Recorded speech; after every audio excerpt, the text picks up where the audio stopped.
She is a drug addict. My father roared the words, his fist slamming down so hard the heavy oak table actually rattled. His voice echoed off the high ceiling of the courtroom, sharp and vicious. I sat perfectly still, listening as the man who was supposed to protect me tried to destroy my life in front of a judge. They handed over sealed medical files they thought would bury me forever and strip away everything my grandmother had left me. But my family had absolutely no idea what I really did for a living, and they were about to find out the hard way. My name is Blair, and I am 34 years old. Until that moment in the Massachusetts probate court, my family thought I was just a tragic failure they could easily step over. Before I continue this story, let me know where you are watching from in the comments below. Hit like and subscribe if you have ever had to sit quietly while toxic people dug their own graves. The air in the courtroom was thick and suffocating. The polished wood and marble floors of the courthouse usually commanded respect, but today, they were the stage for my family's theatrical desperation. My father, Richard, stood at the plaintiff's table. At 62 years old, he still tried to maintain the image of a wealthy, untouchable businessman. He wore a custom navy suit that looked just a little too tight, his face flushed a deep, angry red. He slammed his fist down a second time for dramatic effect, making sure everyone in the gallery was paying attention. She is a drug addict, he repeated, his voice vibrating with manufactured grief and righteous indignation. She is mentally unfit to be the executor of my mother's estate. It is a tragedy, Your Honor, a deep family tragedy. But we cannot let an unstable substance abuser manage $12 million. I did not flinch. I did not cry. I simply looked down at my hands and slowly adjusted the crisp white cuffs of my tailored charcoal suit. My breathing was even. My heart rate was steady. In my line of work, panic is a liability. I let the silence stretch out, allowing my father's hysterical echo to hang in the air. The contrast between his screaming and my absolute stillness was stark. Behind him, sitting in the first row of the gallery, was my younger sister, Madison. She was 31, dressed in an understated but incredibly expensive black designer dress, playing her part to perfection. As our father shouted about my supposed addiction, Madison lifted a tissue to her face, dabbing at eyes that were completely dry. She let out a soft, trembling sniffle, burying her face in her husband's shoulder to hide her lack of actual tears. Her husband, Jamal, wrapped a protective arm around her. Jamal was 33, an African-American man who loved to boast about his high-stakes career as a hedge fund manager. He was wearing a suit that probably cost more than my first car, and on his wrist sat a massive, gleaming gold watch. Over Madison's shoulder, Jamal caught my eye. He did not look sad or sympathetic. He looked straight at me with a smug, victorious grin. He was looking at me like I was a minor obstacle that they had just successfully crushed. He thought the $12 million was already sitting in his bank account. They all thought they had won. They thought this probate hearing was going to be a quick, brutal assassination of my character, leaving them free to divide my grandmother Beatrice's estate exactly how they wanted. They had spent weeks laying the groundwork, whispering to relatives, building a narrative that I was a broken, desperate woman who had somehow manipulated a dying 85-year-old woman into handing over the keys to the kingdom. I shifted my gaze to the front of the room. Judge Sylvia Crawford sat high above us, her expression unreadable. She was known for being a strict, no-nonsense judge who despised family squabbles that wasted the court's time. She looked down at my father with a hard, analyzing stare. My father took a dramatic breath, straightening his tie and looking up at the judge with a look of profound, fabricated sorrow. Your Honor, it breaks my heart to stand here today and expose my own daughter's demons to the public record. We tried to help her. We tried everything. But Blair refused our support. She vanished from our lives, spiraling deeper into her addiction. My mother Beatrice was elderly and vulnerable. She was easily manipulated by Blair's lies and pleas for money. I watched my father perform. It was a masterclass in manipulation. If I did not know the truth, if I had not lived the nightmare of being his scapegoat, I might have felt sorry for him. But I knew exactly who Richard was. I knew about the crushing debts he was hiding from the country club crowd. I knew about the desperate panic behind his arrogant facade. His attorney, a slick, fast-talking man who charged by the minute, stood up and smoothed the front of his jacket. He picked up a thick, heavy manila envelope from the table. The envelope was sealed with red tape looking incredibly official and damning. He walked slowly toward the center of the room, holding the envelope up as if it were a loaded weapon. He cleared his throat, making sure the court reporter was ready. "We understand this is a grave accusation, Your Honor," the lawyer said, his voice dripping with false empathy. "We do not make these claims lightly. To challenge the appointment of an executor requires undeniable proof of incapacity. We know the court requires concrete physical evidence of Miss Blair's severe and ongoing substance abuse." Jamal's grin grew wider. Madison peeked out from behind her tissue, unable to hide the anticipation on her face. My father crossed his arms, staring at me with a look of pure, unadulterated contempt. They were ready for the execution. The lawyer took another step toward the bench, extending his arm to hand the thick envelope up to the judge's clerk. "Your Honor," the lawyer announced, his voice ringing through the silent courtroom, "we have the rehab facility bills right here." "Why do you think Jamal was so confident in the fake documents?"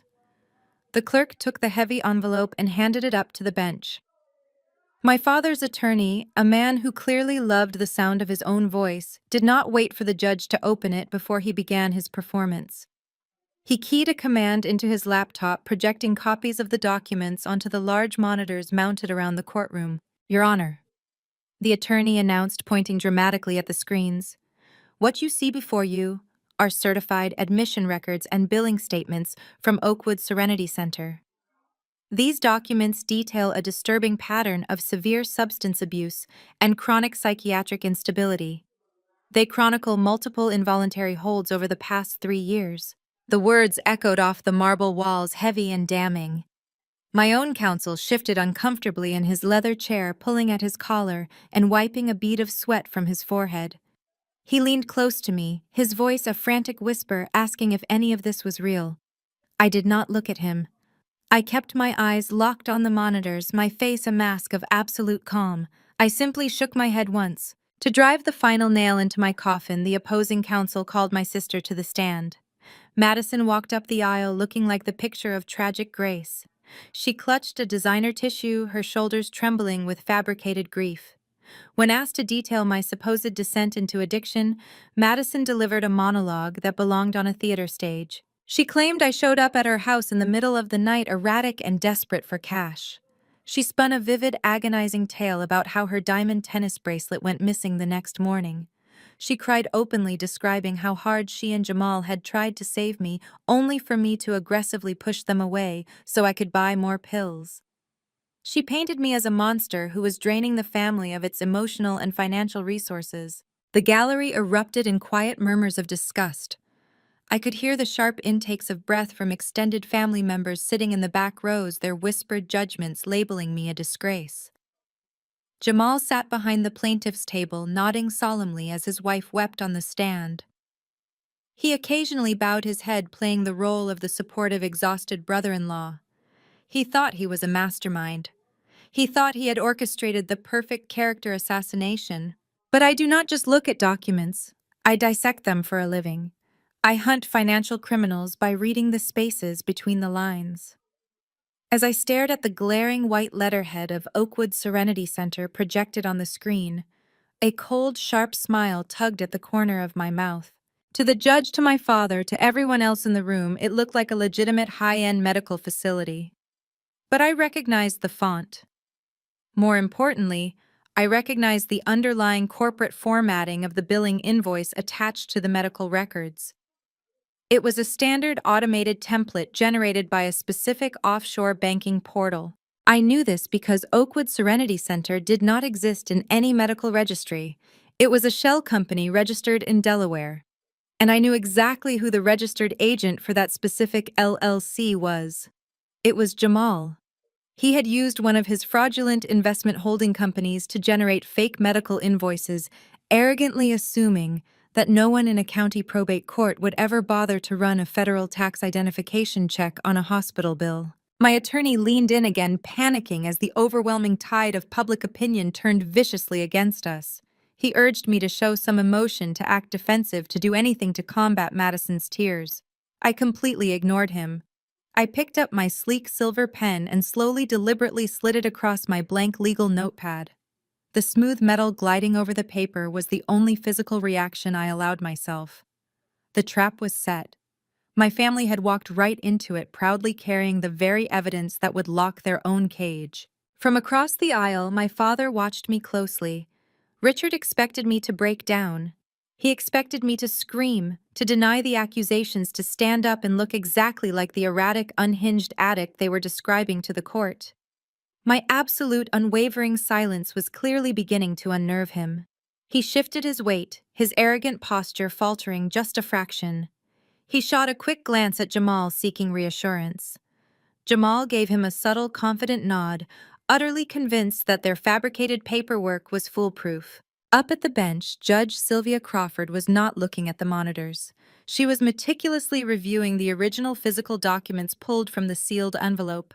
She flipped past the initial diagnostic reports, her face devoid of any emotion. She bypassed the itemized billing statements, turning the heavy pages with deliberate precision.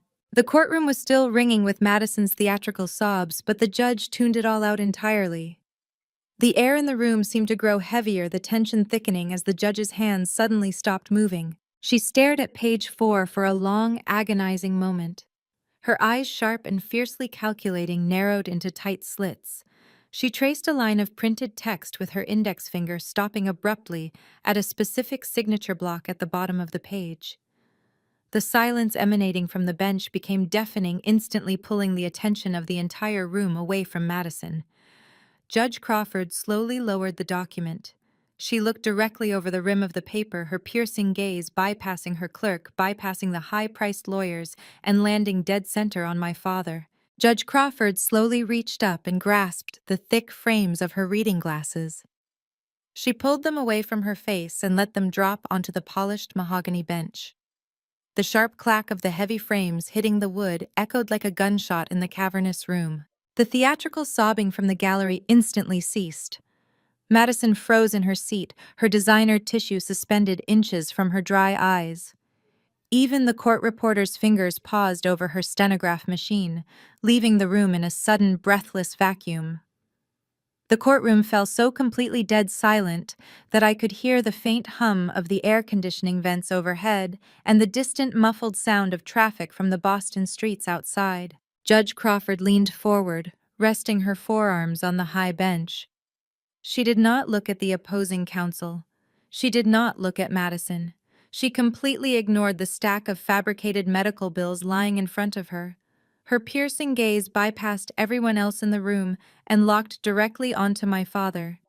She stared at him with the chilling intensity of a federal prosecutor about to dismantle a hostile, overconfident witness.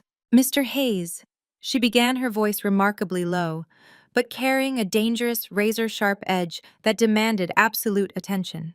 "Are you absolutely sure you know what your daughter does for a living?" My father blinked, entirely derailed by the unexpected question.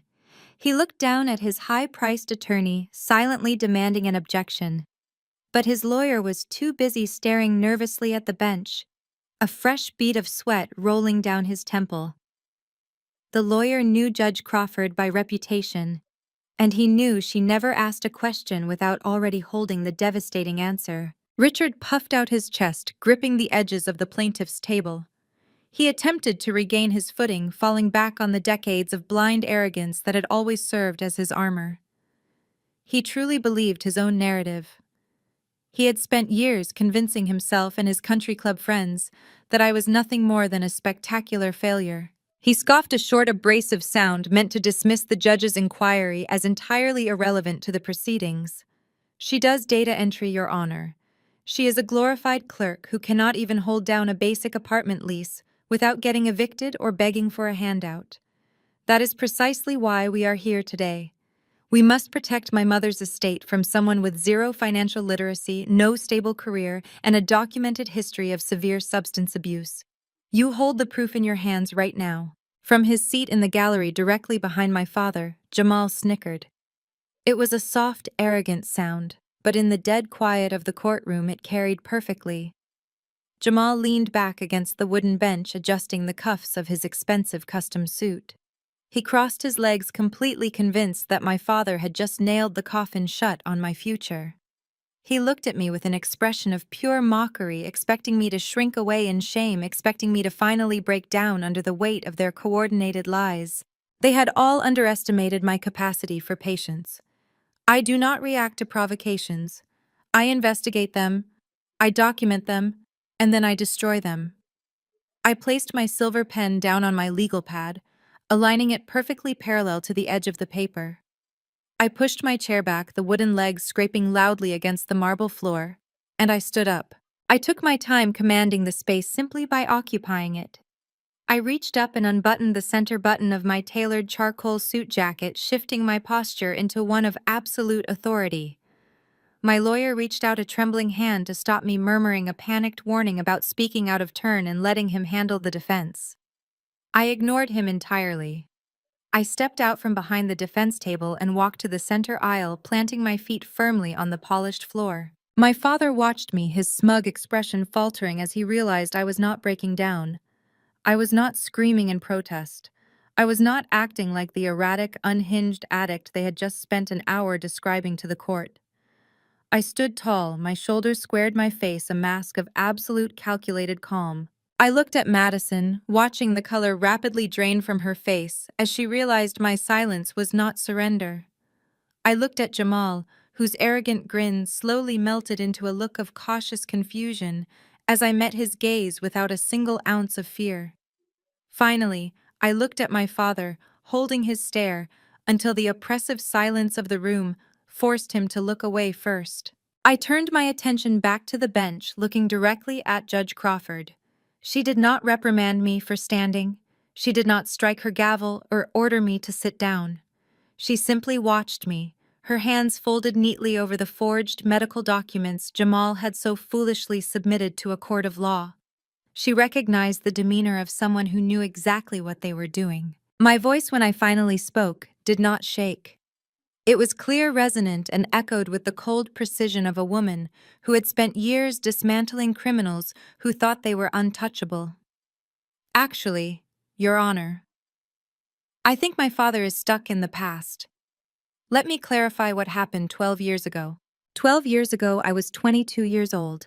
I was a full-time university student carrying a maximum credit load.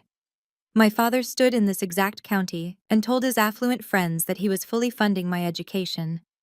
That was a complete lie. Richard cut me off entirely the day I turned 18. He told me that building character meant building my own credit, so I took him at his word. I took 3 minimum wage jobs just to keep the lights on and pay my tuition installments. I scrubbed grease off diner griddles at midnight. I hauled boxes in campus basements before the sun came up. I worked the early morning shift at a coffee shop, attended lectures until mid-afternoon, then waited tables until 10 at night. On weekends, I took overnight inventory shifts at a retail warehouse. I slept an average of 3 hours a night. I drank cheap black coffee until my hands shook just to stay awake through my exams. I was young, desperate, and running my body into the ground to avoid taking out predatory student loans. Eventually, the human body demands a toll. During finals week of my senior year, my heart rate skyrocketed to 190 beats per minute. I collapsed behind the counter of the diner, clutching my chest. I thought I was having a massive heart attack. The paramedics rushed me to the emergency room, but my heart was perfectly healthy. The attending physician diagnosed me with acute exhaustion and a severe panic attack brought on by extreme sleep deprivation and chronic stress. He discharged me with strict orders to rest and gave me a 30-day prescription for a standard low-dose anti-anxiety medication. It was a basic medical intervention to help my nervous system reset after months of running on adrenaline. I filled the prescription, placed the small orange bottle in my bathroom cabinet, and went to sleep for 14 hours. I lived in a cheap apartment, but my father still had a spare key for supposed emergencies. He did not use it to check on my well-being. He used it to snoop. 2 days after my hospital visit, I came home from class to find my apartment door wide open. My father was standing in my tiny kitchen holding that small orange plastic bottle up to the light. He did not ask if I was okay. He did not ask why his 22-year-old daughter had ended up in the back of an ambulance. He just looked at the medical label, looked at me, and smiled a cold, calculating smile. He found exactly what he needed. The very next evening, he summoned the extended family to his house. He dragged me into the center of his lavish living room in front of aunts, uncles, and my younger sister, Madison. Madison stood there with her arms crossed, wearing a designer sweater paid for by his credit cards, watching me with absolute delight as my father held that prescription bottle high in the air like a hunting trophy. He put on the performance of a lifetime. He paced the Persian rug, clutching his chest, performing a monologue about how I had shattered his heart. He cried fake tears. He dramatically proclaimed that his eldest daughter had succumbed to the dark world of addiction. He twisted a legal doctor-prescribed medication for exhaustion into a narrative of reckless, unstable substance abuse. I tried to explain. I brought out my hospital discharge papers showing the panic attack diagnosis and the severe exhaustion warning from the attending physician.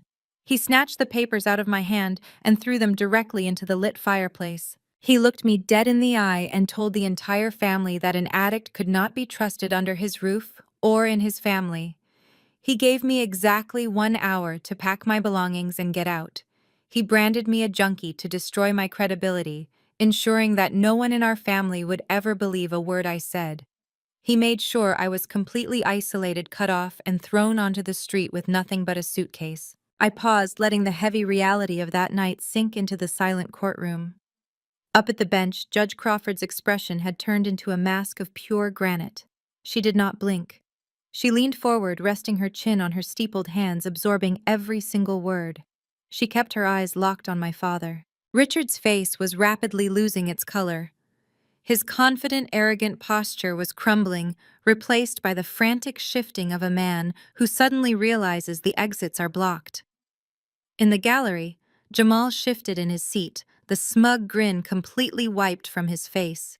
He leaned forward, whispering frantically to his lawyer. My father loves to talk about addiction. I continued, my voice steady and echoing clearly across the marble room. He loves to paint me as an unstable financial risk who would drain my grandmother's estate. But he left out the true motivation behind his theatrical performance 12 years ago. I turned away from the judge and walked back toward the defense table. I did not rush. I opened my sleek leather briefcase and pulled out a single protective plastic sleeve. Inside the sleeve was a piece of paper, perfectly preserved and pristine. I turned back to face my father. His eyes widened as he recognized the logo printed at the top of the page. It was a logo from a banking institution he knew intimately. He did not kick me out because of pills, I said, my voice slicing through the heavy air of the courtroom. He did not throw his 22-year-old daughter onto the street to practice tough love or protect the family. I slid the document out of the plastic sleeve and held it high enough for the judge in the gallery to see. He did not kick me out because of pills. He kicked me out because he needed to liquidate my college fund. I held the banking statement high enough for the fluorescent lights to catch the official seal. The document was dated exactly 12 years ago, printed 2 days after my father staged his dramatic intervention in our living room. I turned the page toward the bench so Judge Crawford could see the highlighted columns. As a forensic auditor, I track the movement of hidden money for the federal government. But my very first investigation was my own family. When you follow the money, the truth always rises to the surface. The account my father liquidated was a custodial college savings fund set up when I was a child. The balance on the morning he kicked me out was exactly $40,215. He had unrestricted access until my 23rd birthday. By kicking me out at 22 under the guise of severe addiction, he ensured I was entirely cut off from legal and financial resources. He marched into his local bank branch, claimed he was closing the account to protect a troubled child from buying drugs, and wired the entire balance into his personal checking account. He did not use a single cent to pay for the fake rehabilitation center he just presented to this court. He did not use it to help me. Instead, within 48 hours of that transfer, the $40,000 was meticulously dispersed to 3 specific vendors. I opened my briefcase again and pulled out 3 certified wire transfer receipts, placing them side by side on the plaintiff's table. The first wire was for $18,000, sent directly to a luxury country club. The second wire for $15,000 was transferred to an elite bridal boutique in Manhattan. The final wire covered premium catering and a tiered wedding cake. My father did not kick me out to protect the family. He kicked me out because he was already drowning in his own hidden debt and he needed a scapegoat to fund his golden child's perfect day. He stole my education to pay for Madison and Jamal's extravagant wedding. A loud gasp rippled through the gallery. The entire courtroom turned to look at the second row where my sister was sitting. Madison's face turned a violent shade of crimson. Her carefully constructed image of the grieving, supportive sister shattered in an instant. She gripped the wooden pew in front of her, her knuckles turning white. "That is a lie!" Madison screamed from the gallery, completely abandoning courtroom decorum. Her voice was shrill and desperate, echoing off the high ceilings. "You are making this up. You were living on the streets because you were a junkie. You chose drugs over us." The bailiff stepped forward, his hand resting on his utility belt, ready to remove her from the room. Beside her, Jamal was not screaming. Jamal was not defending his wife. The smug, victorious grin he had worn since the hearing began had completely vanished, replaced by a sickening pale shade of gray. As a man who ran a fraudulent investment firm, Jamal knew exactly what a certified bank wire trace looked like. He recognized the heavy, irrefutable weight of a federal paper trail. Jamal grabbed Madison by the arm, pulling her down forcefully into her seat. He hissed something in her ear, his eyes darting nervously toward the judge and then back to the stack of receipts I had placed on the table. He was sweating. He realized in that exact moment that I did not just bring accusations to this courtroom. I brought receipts. And if I had the banking receipts from 12 years ago, Jamal was terrified of what else I might have in my briefcase. I did not even look at my sister. Her screaming meant absolutely nothing to me anymore. I kept my eyes locked on my father. Richard was standing completely frozen behind his table. His mouth opened and closed, but no words came out. The arrogant, wealthy businessman persona had dissolved, leaving behind a pathetic, cornered thief. While you were standing at that country club, raising a glass of expensive champagne and giving a toast about family values and your beautiful daughter's future, I was freezing. I spoke directly to Richard, my voice cold and hollow, stripping away every ounce of his dignity. While Madison was dancing in a $15,000 dress, paid for by my college fund, I was carrying everything I owned in a black garbage bag. You stole my future to buy her a status symbol. I turned away from my father and looked up at the bench. Judge Crawford extended her hand. The bailiff quickly walked over, collected the bank statement and the wire transfer receipts from my table, and handed them up to the judge. Judge Crawford put her glasses back on. She reviewed the documents in absolute silence. The courtroom held its collective breath. We watched her eyes scan the dates, the amounts, and the receiving vendors. Her jaw tightened. The expression on her face shifted from professional skepticism to pure, unadulterated disgust. She lowered the documents and glared at Richard with a look so lethal it could have cut glass. I looked at the judge, feeling the heavy, suffocating weight of the past 12 years finally beginning to lift off my shoulders. I was homeless for 3 months, I said, my voice steady and unwavering in the quiet room. But I was not entirely alone. Someone else knew the truth. The winter of that year was brutally cold. I spent my days rotating between public libraries and cheap coffee shops, applying for any job that did not require a background check or a permanent physical address. I slept in a 24-hour transit station until a security guard took pity on me and let me stay in a utility closet. I was hungry, exhausted, and completely shattered by the absolute cruelty of the people who were supposed to protect me. Then came a rainy Tuesday morning in November. I was sitting in a rundown diner on the edge of the city, nursing a lukewarm cup of coffee just to keep my claim on the table. The bell above the door chimed. I did not look up until a very familiar, very expensive perfume cut through the smell of stale grease and wet coats. It was my grandmother, Beatrice. She did not look at me with pity. She did not look at me with the manufactured disgust my father had so carefully orchestrated for the rest of the family.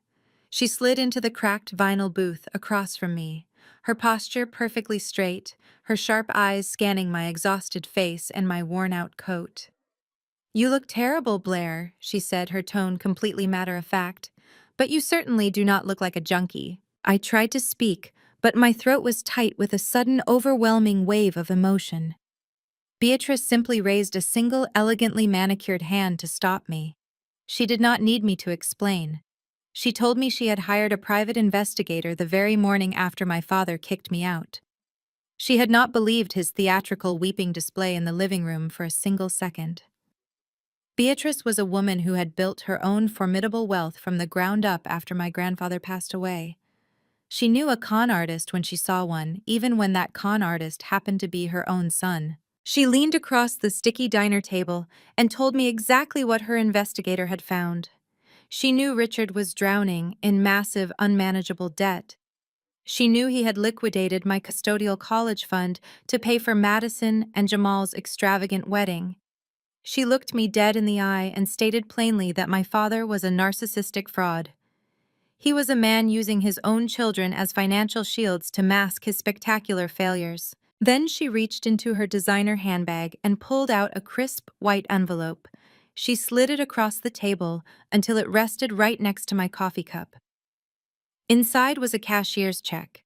It was an amount large enough to secure a lease on a safe, quiet apartment and cover my basic living expenses for 6 months. But more importantly, she had calculated the exact costs of the registration fees, the intensive preparation courses, and the study materials for the certified public accountant exams. "I am not giving you a handout, Blair," she told me, her voice ringing with absolute authority. "I am making an investment. Your father took your education. He took your reputation. He took your safety. Now you are going to learn the language of money, and you are going to make yourself completely untouchable." From that day forward, my grandmother and I formed a secret, unbreakable alliance. To the rest of the world, to my father, to Madison, and to Jamal, I remained the tragic outcast. I was the cautionary tale they whispered about at holiday dinners to make themselves feel superior. They spent 12 years patting themselves on the back, completely convinced they had successfully buried me and silenced my future. They had absolutely no idea that while they were spending money they did not possess to impress country club members they did not even like. Beatrice was quietly funding my rapid rise through the federal financial certification ranks. She paid for my advanced forensic accounting modules. She sponsored my specialized training seminars. We met in secret far away from the family estates in quiet cafes or secure office buildings. She would review my test scores and my certification letters, her eyes gleaming with fierce pride. Beatrice knew exactly what kind of weapon she was forging. She knew that Richard's greed was a bottomless pit. She knew that eventually he, Madison, and Jamal would try to sink their claws into her massive estate. She knew she needed an executor who could not be bullied, bought, or emotionally manipulated. She needed someone who knew exactly how to track every single stolen dime hidden behind their fake corporate entities. I looked at my father, now standing paralyzed behind the plaintiff's table in the courtroom. The devastating realization was finally hitting him. He was not just fighting me today, he was fighting the ghost of his own mother. He realized in real time that Beatrice had seen entirely through his pathetic, wealthy businessman facade for over a decade. She had played him perfectly, letting him believe he was the master of the family, while she secretly handed the keys of the kingdom to the daughter he threw away. Richard's face turned a sickly shade of gray. His jaw hung slack. The sheer magnitude of his own mother's betrayal left him gasping for air. I reached into my briefcase one last time. I bypassed the thick stacks of banking evidence and pulled out a single heavy piece of personalized stationery.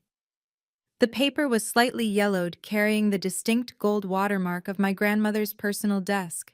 "This is not a financial document," I announced, my voice cutting through the stunned silence of the room. I held the letter up so the judge could see the familiar, elegant handwriting. "This is a personal letter my grandmother wrote to me exactly 1 year before she passed away. She handed it to me on the day I received my senior federal credentials." I unfolded the heavy paper. The silence in the courtroom was absolute. Even the bailiff stood perfectly still, captivated by the unraveling of my father's entire existence. I looked directly at Jamal, then at Madison, and finally at my father. I read my grandmother's final words to me aloud. "Let them think you are nothing, Blair. The wolf never barks before it bites." I folded my grandmother's letter with precise, deliberate movements and slid it back into my briefcase. The silence in the courtroom was absolute heavy with the realization of what my family had just unleashed. They had expected a chaotic, desperate woman to show up and beg for scraps. They had no idea they had summoned a predator. For 12 years, I was a ghost. I did not exist on social media. I deleted every account, changed my phone number, and completely severed any traceable ties to the people sitting in this room. I never checked in. I never sent a holiday card. I never asked for a single favor. My father and my sister assumed I was dead in jail or living on the streets too ashamed to show my face. The reality was far more dangerous for them. I was in a windowless room studying federal tax law, while they were busy attending country club galas and taking out high-interest loans to maintain their illusion of wealth. I was building an impenetrable fortress of credentials. I earned my master's degree in accounting with highest honors. I sat for the grueling certified public accountant exams and passed them on the first try. But I did not stop there. I wanted the ultimate weapon in financial warfare. I spent 2 years undergoing rigorous background checks, intensive training, and exhaustive testing to become a certified fraud examiner. I did not just balance ledgers. I learned how to track hidden money across international borders. I started contracting with the Internal Revenue Service and federal task forces.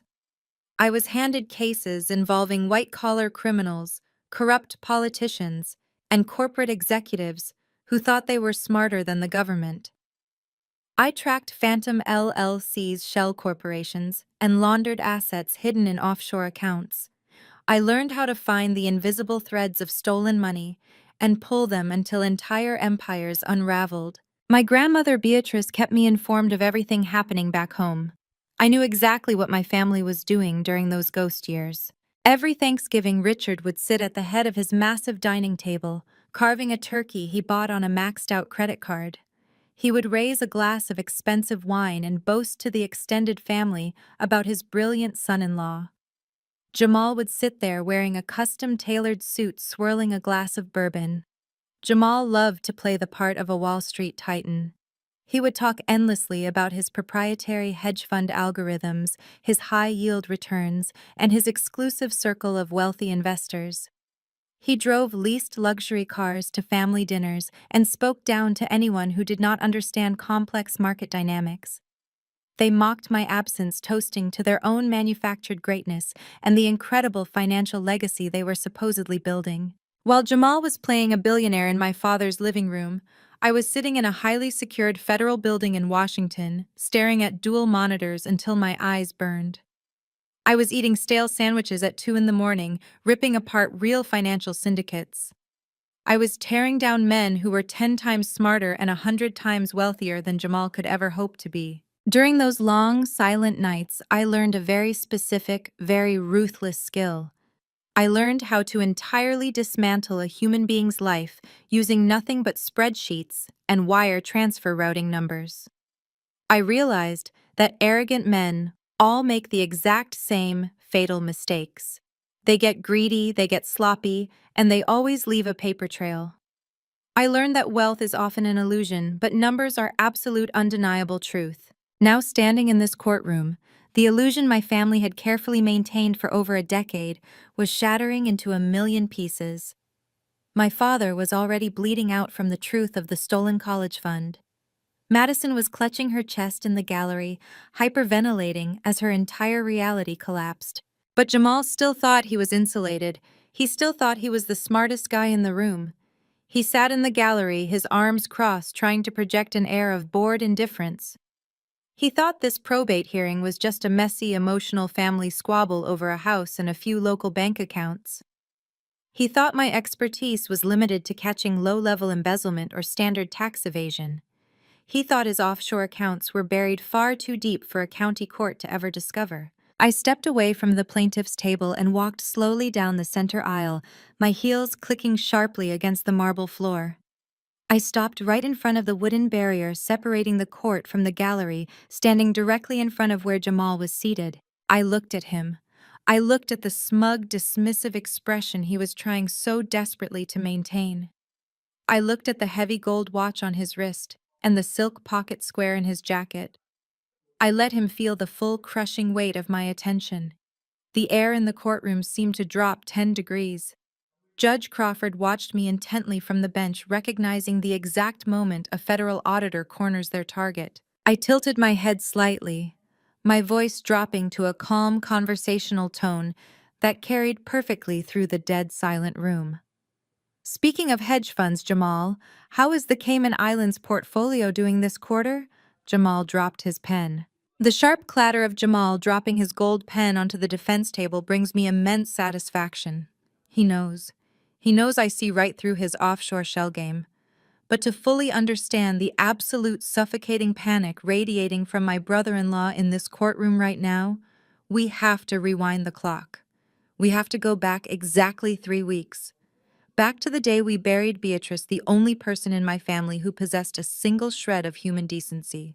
It was a damp, overcast morning in Boston, the kind of dreary New England day that perfectly mirrored the somber nature of a funeral. But for my father, this was not a day of mourning. It was a high society networking event. He turned his own mother's burial into a stage production for his country club associates. I stood in the back of the manicured cemetery, intentionally hiding myself beneath the drooping branches of an ancient oak tree. I wore a sharp, simple black trench coat, keeping my distance as I watched a fleet of gleaming luxury vehicles pull up to the graveside. My father stepped out of a rented Mercedes, immediately shaking hands with local politicians and pretending to wipe away invisible tears. Madison and Jamal arrived next, stepping out of an Aston Martin they absolutely could not afford. They coordinated their performance flawlessly. Madison wore a heavy black veil to hide her dry eyes, clutching a designer handkerchief and letting out perfectly timed, fragile sobs whenever a camera flash went off. Jamal played the supportive husband, keeping a protective arm around her waist, projecting the image of a wealthy, grieving family unit. But the moment they thought the cameras were gone and the important guests were out of earshot, the performative grief instantly evaporated. From my vantage point in the shadows, I watched them huddle near the massive floral arrangements, whispering frantically. They were not sharing fond memories of the woman who raised them.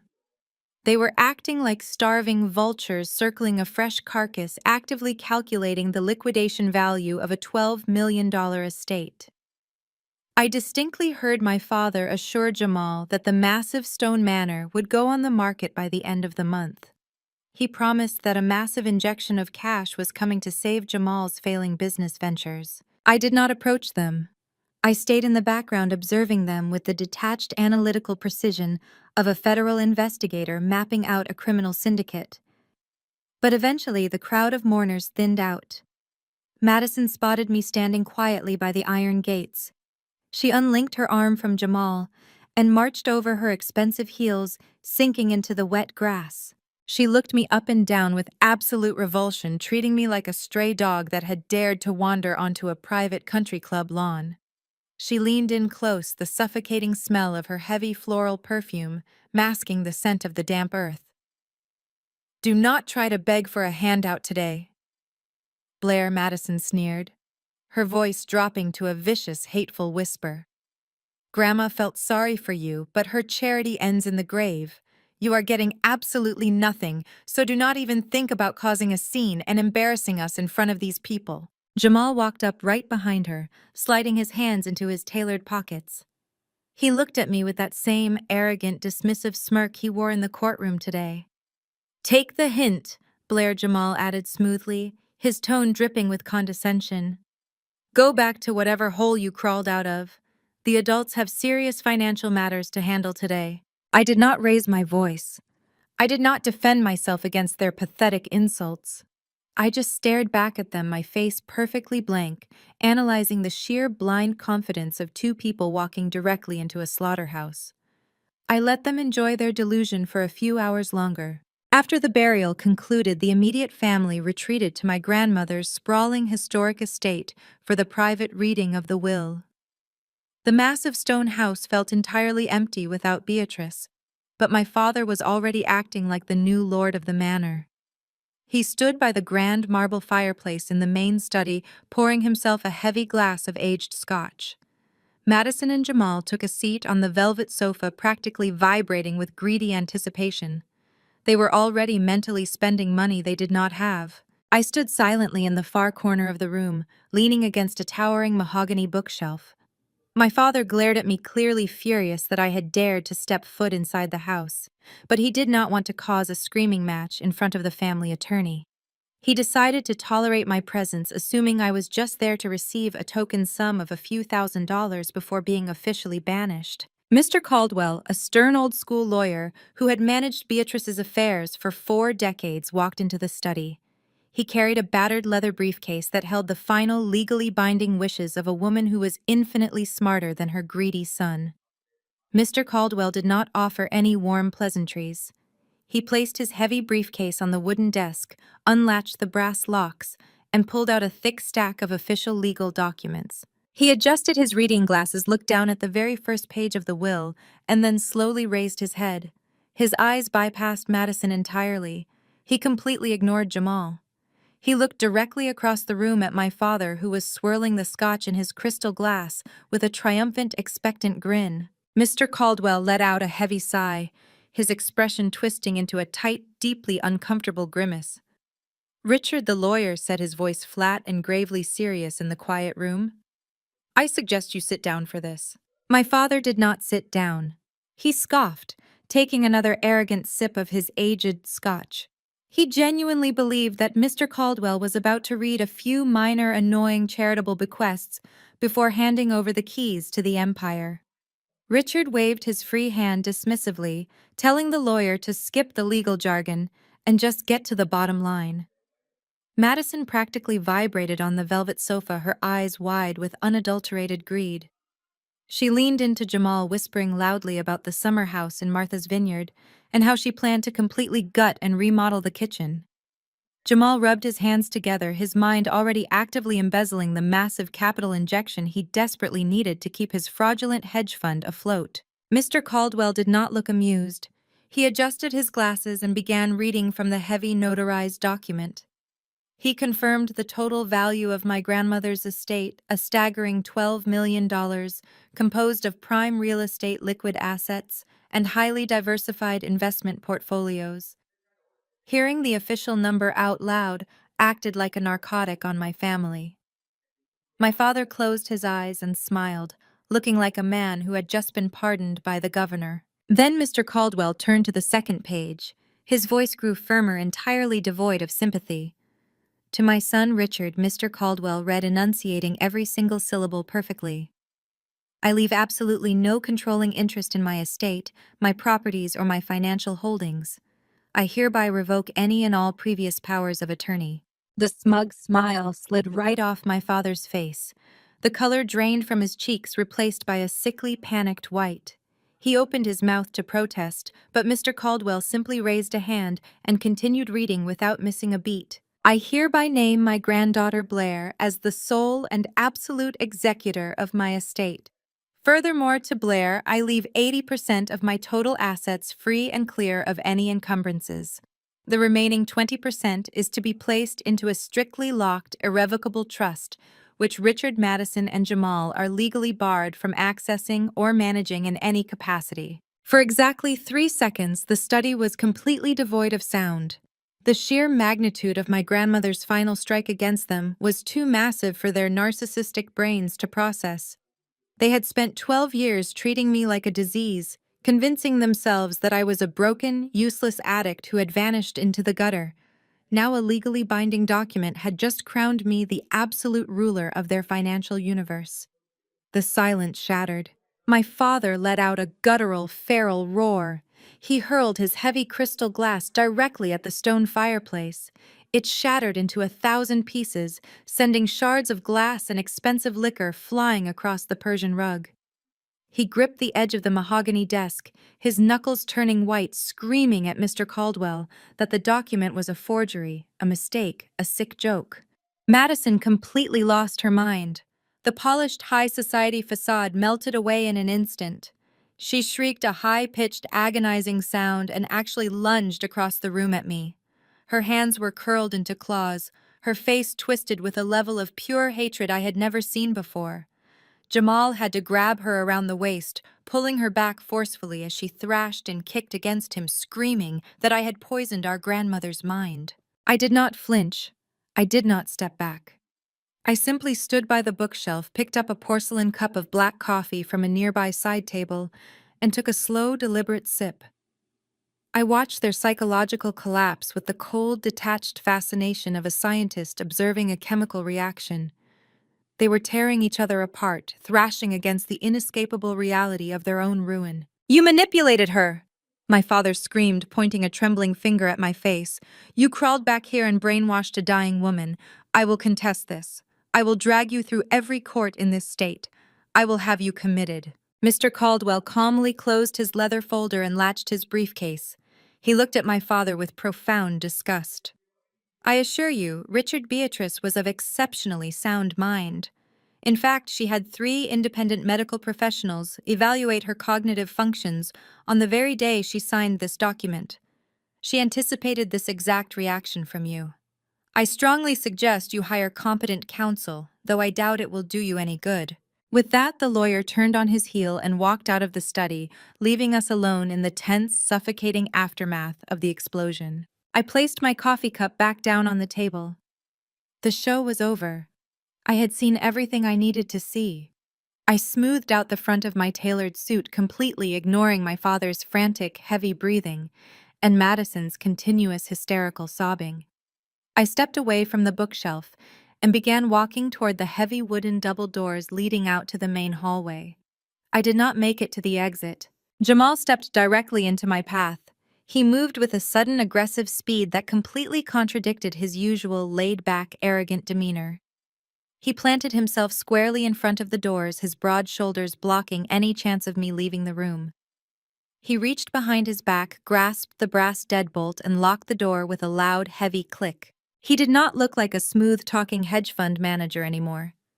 The expensive suit and the gold watch were just camouflage. As he glared down at me, his eyes dark and menacing, the corporate mask completely slipped away, revealing something cold, desperate, and deeply sinister. The heavy brass deadbolt echoed with a sharp snap that seemed to suck the remaining oxygen right out of the room. Jamal leaned his massive frame against the carved mahogany doors, crossing his arms over his chest to block my only exit. His breathing was heavy, slightly erratic, betraying the primal panic hiding just beneath his expensive designer cologne. Across the room, my father was still staring blankly at the shattered crystal in the fireplace, muttering to himself in a state of absolute shock. On the velvet sofa, Madison clutched her head, rocking back and forth as her dreams of a summer home evaporated into thin air. They were completely useless. Jamal knew he had to handle this himself. He pushed off the wood and took a slow, deliberate step toward me. He was easily a foot taller than I was, a broad-shouldered man who was entirely accustomed to using his physical size to force people into submission. He walked directly into my personal space, standing so close I could feel the heat radiating off his body. He angled his head down, casting a dark shadow over me, trying to force me to look up at him, like a frightened, obedient child. I did not back away. I did not shift my weight or lower my eyes. I held my ground perfectly, letting him loom over me while I maintained the exact same detached analytical expression I used when interrogating hostile corporate executives for the federal government. I knew exactly what a desperate man looked like, and Jamal was bleeding desperation from every pore. "Listen to me, little girl." Jamal lowered his voice to a gravelly, threatening whisper, intending to intimidate me into a total psychological surrender. "My firm needs a $3 million liquidity injection by Friday. Richard promised me Beatrice's estate. You are going to sign a renunciation form, and I'll throw you $50,000 to go away quietly." He spoke with the absolute blind arrogance of a man who genuinely believed his own lies. He thought he was offering me a lifeline. He was entirely convinced that throwing $50,000 at a woman he considered a broke recovering addict would be more than enough to buy my compliance and secure his stolen empire. He leaned in closer, waiting for me to tremble, waiting for me to eagerly accept the bribe and run away from the confrontation so he could save his failing hedge fund from absolute ruin. I did not flinch. I did not even blink. I just let a long, agonizing silence stretch between us. I let him feel the absolute lack of fear in my posture. I wanted him to understand that his physical intimidation meant absolutely nothing to me. Then very slowly I lowered my gaze. I did not look at his face. I did not look at his threatening shoulders. I looked directly at his left wrist, which was resting aggressively near his waistline. Peeking out from beneath the crisp white cuff of his tailored shirt was a heavy, gleaming gold watch. It was designed to project absolute wealth, success, and dominance. It was the flashy centerpiece of his Wall Street Titan costume, an accessory meant to convince investors that he was a man who handled millions of dollars before breakfast. "Is that a Daytona Rolex, Jamal?" I asked, my voice completely flat and conversational, slicing through his aggressive posturing like a scalpel. Funny, the sweeping hand is ticking.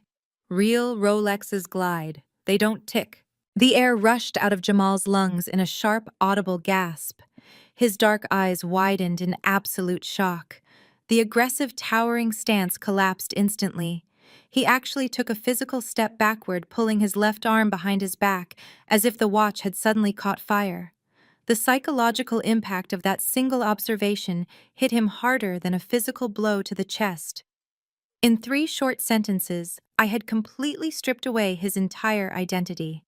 I had looked right past the intimidation, right past the expensive suit, and identified him as exactly what he was: a cheap, desperate fraud wearing fake gold. Across the room, Madison stopped rocking.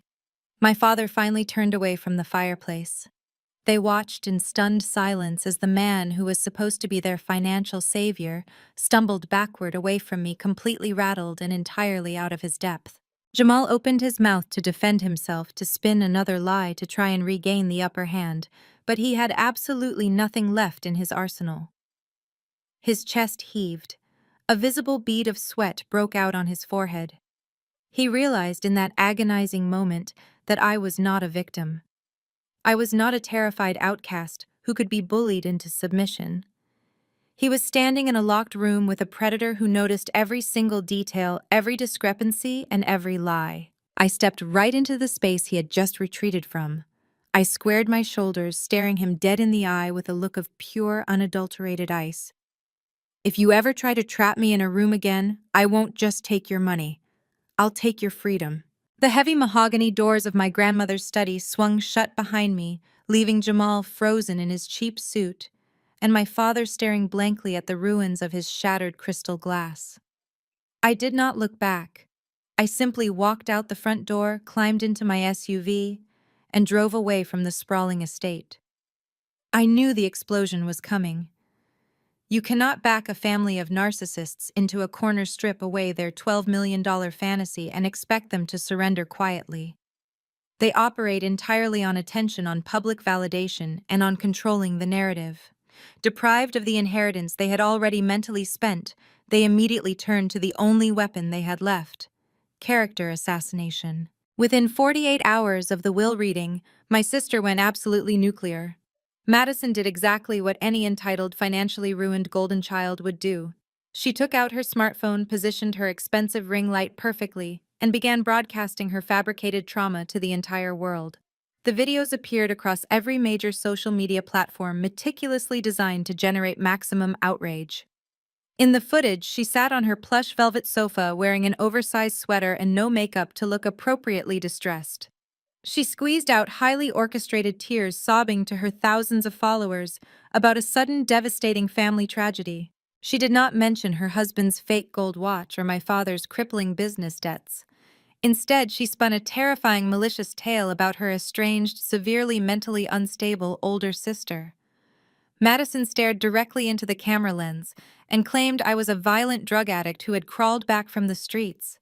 She told her audience that I had somehow bypassed the estate's security, cornered our dying grandmother, and manipulated a frail, confused 85-year-old woman into changing her legal will.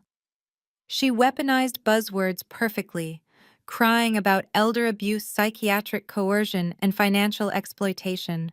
She begged her followers to pray for her family as they fought to protect their grandmother's true legacy from a vicious, addicted predator. The videos went viral almost instantly.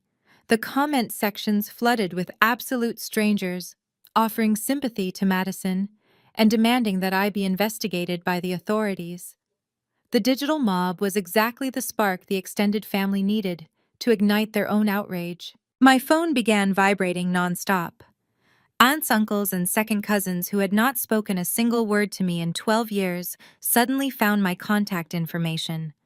The notifications rolled in like rapid-fire artillery. They demanded I step down as the executor immediately. They called me a disgrace, a thief, and a sociopath. One uncle left a blistering voicemail accusing me of stealing his rightful share of the estate and threatening to show up at my apartment to teach me a lesson. Another aunt sent a massive block of text demanding I sign a renunciation form before the family filed a collective lawsuit to have me involuntarily committed to a psychiatric ward. They fed on Madison's lies, eager to participate in the destruction of the family scapegoat. My father, realizing that social media tears were not enough to legally break a bulletproof trust, decided to escalate the campaign. He needed to establish a public record of my supposed insanity to leverage in probate court. Richard began doing exclusive interviews with local high society gossip blogs and financial podcasts. He played the role of the heartbroken patriarch to perfection. He claimed he had spent the last decade trying to save me from the dark, destructive grip of severe addiction, painting himself as a long-suffering martyr. He told reporters that I harbored a deep, psychotic vendetta against the family because they had tried to force me into rehabilitation.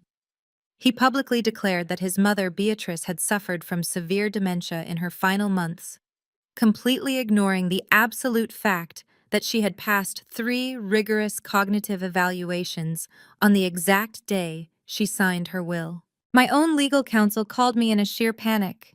He begged me to release a public statement to hire a crisis management firm or to at least post a rebuttal on my own social media accounts.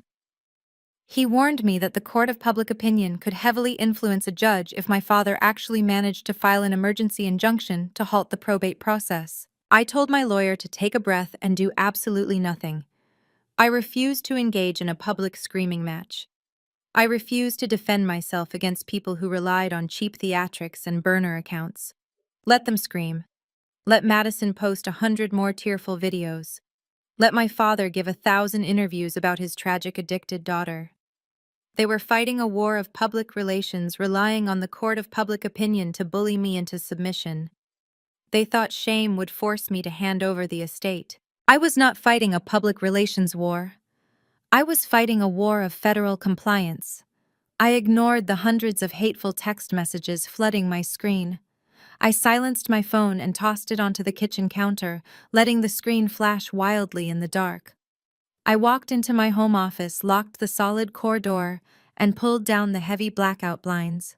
I sat down at my heavy oak desk and reached for my primary weapon. I opened my encrypted government-issued laptop. The screen glowed to life, casting a harsh blue light across my face in the darkened room. I bypassed the standard security protocols, utilizing my senior clearance to access the highly restricted federal financial database. I did not need to win an argument in the comment section of a viral social media post. I did not need to justify my existence to aunts and uncles who had gladly watched me freeze on the streets 12 years ago. I needed to find the exact coordinates of my father and my brother-in-law's financial arteries. I pulled up the search portal. I typed in my father's full legal name and the primary employer identification number for his supposedly thriving corporate enterprise. Next, I opened a second window and entered the registration details for Jamal's flashy offshore limited liability company. I hit the execute key and watched the progress bar flash across the screen as the federal algorithms began pulling years of hidden banking data. I was no longer the frightened 22-year-old girl they had thrown onto the street. I was a forensic auditor with unrestricted access to their deepest, darkest secrets, and the hunt had officially begun. The progress bar on my federal database terminal crawled from left to right, illuminating the dark walls of my home office with a harsh clinical glare. In my line of work, we have a saying: men can lie, cry, and orchestrate brilliant public relations campaigns, but numbers possess absolute unyielding integrity. As the decrypted banking files began cascading down my screen, the meticulously crafted illusion of my father's wealth shattered into 1,000 worthless pieces. Richard was not just experiencing a temporary cash flow problem, he was standing on the precipice of absolute financial annihilation. I opened the first ledger, my eyes scanning the heavily redacted corporate filings. His primary manufacturing firm, the one he boasted about at every single country club dinner, was a hollow, decaying shell. He had taken out 3 separate, highly leveraged mortgages on his sprawling suburban estate. He had maxed out every single corporate line of credit available to him. The business was bleeding capital at a catastrophic rate, completely unable to meet its basic operational payroll. According to the debt-to-asset ratios flashing red on my monitor, Richard was exactly 3 weeks away from a mandatory Chapter 11 bankruptcy filing. But the desperation went much deeper than bad business management. I cross-referenced his personal checking accounts with the company's operating funds. I found a series of erratic, highly illegal transfers. He was siphoning money directly out of his own employees' pension plans just to keep up his country club dues and lease payments on his luxury vehicles. He was a cornered animal staring down the barrel of federal embezzlement charges. I opened a second encrypted window and fed Jamal's offshore limited liability company into the federal tracking algorithm. Madison's husband loved to parade around playing the role of an elite hedge fund manager. But the data painting the screen told a remarkably different story. The Cayman Islands portfolio he constantly bragged about was a total ghost town. There were 0 legitimate investments, no stocks, no bonds, no real estate acquisitions. The only money entering the accounts came from new, unsuspecting investors. And that exact same money was instantly wired back out to pay off the older investors demanding their quarterly returns. Jamal was not a financial prodigy. He was running a textbook Ponzi scheme, and his fraudulent house of cards was collapsing in real time. The deficit was massive, hovering right around $4 million. They were not attacking me on social media because they wanted to preserve my grandmother's legacy. They were attacking me because they were staring at $12 million as their one and only ticket to avoid federal prison. While I sat in the safety of my locked office documenting their crimes bite by bite, a very different scene was unfolding across town. The arrogant swagger my father and brother-in-law displayed at the funeral had completely evaporated. They were meeting in the dimly lit private study of my father's heavily mortgaged estate. The heavy velvet curtains were drawn tight, blocking out the streetlights. Richard paced the length of the Persian rug, his tie loosened, a glass of cheap bourbon shaking in his hand. The polished, untouchable patriarch was gone. He looked his age gray and terrified, wiping sweat from his forehead. Jamal sat heavily on the leather sofa, staring at his incessantly vibrating smartphone. His screen lit up over and over again with messages from angry investors demanding the liquidity he had promised them by the end of the month. Jamal did not have the cash. He had spent the last of the incoming investments to lease the Aston Martin he drove to my grandmother's funeral. "The social media smear campaign is not working fast enough," Jamal snapped, tossing his phone onto the mahogany coffee table. "She is not reacting. She is not stepping down. My investors are breathing down my neck, Richard. If I do not inject $3 million into my accounts by next week, the Securities and Exchange Commission is going to start asking questions." My father stopped pacing and gripped the back of a leather chair. "I am out of time, Jamal. The bank sent another foreclosure notice this morning. If Blair liquidates the estate and puts the assets into a blind trust like her lawyer threatened, we get nothing. We lose the house. We lose the business. We lose everything. They realized in that suffocating, dimly lit room that public shaming was a useless weapon against someone who refused to feel shame. They needed a legal mechanism. The probate court would not remove an appointed executor just because of a few tearful videos posted by a jealous sister. The court required hard, undeniable proof of incapacity. They needed to legally demonstrate that I was entirely unfit to manage a $12 million estate. Jamal leaned forward, resting his elbows on his knees, his mind racing through illegal alternatives. We need a paper trail, Richard. The judge will not listen to Madison crying. The judge will only listen to medical documentation. We need to prove she is out of her mind. We need to validate the addiction story you sold to the family 12 years ago. My father stared at the empty fireplace, his moral compass completely overridden by his sheer financial terror. He remembered the panic attack. He remembered the orange prescription bottle he had weaponized to kick me out of the house. He knew there was no actual history of severe substance abuse. He knew there were no real rehab records because I had never been to rehab.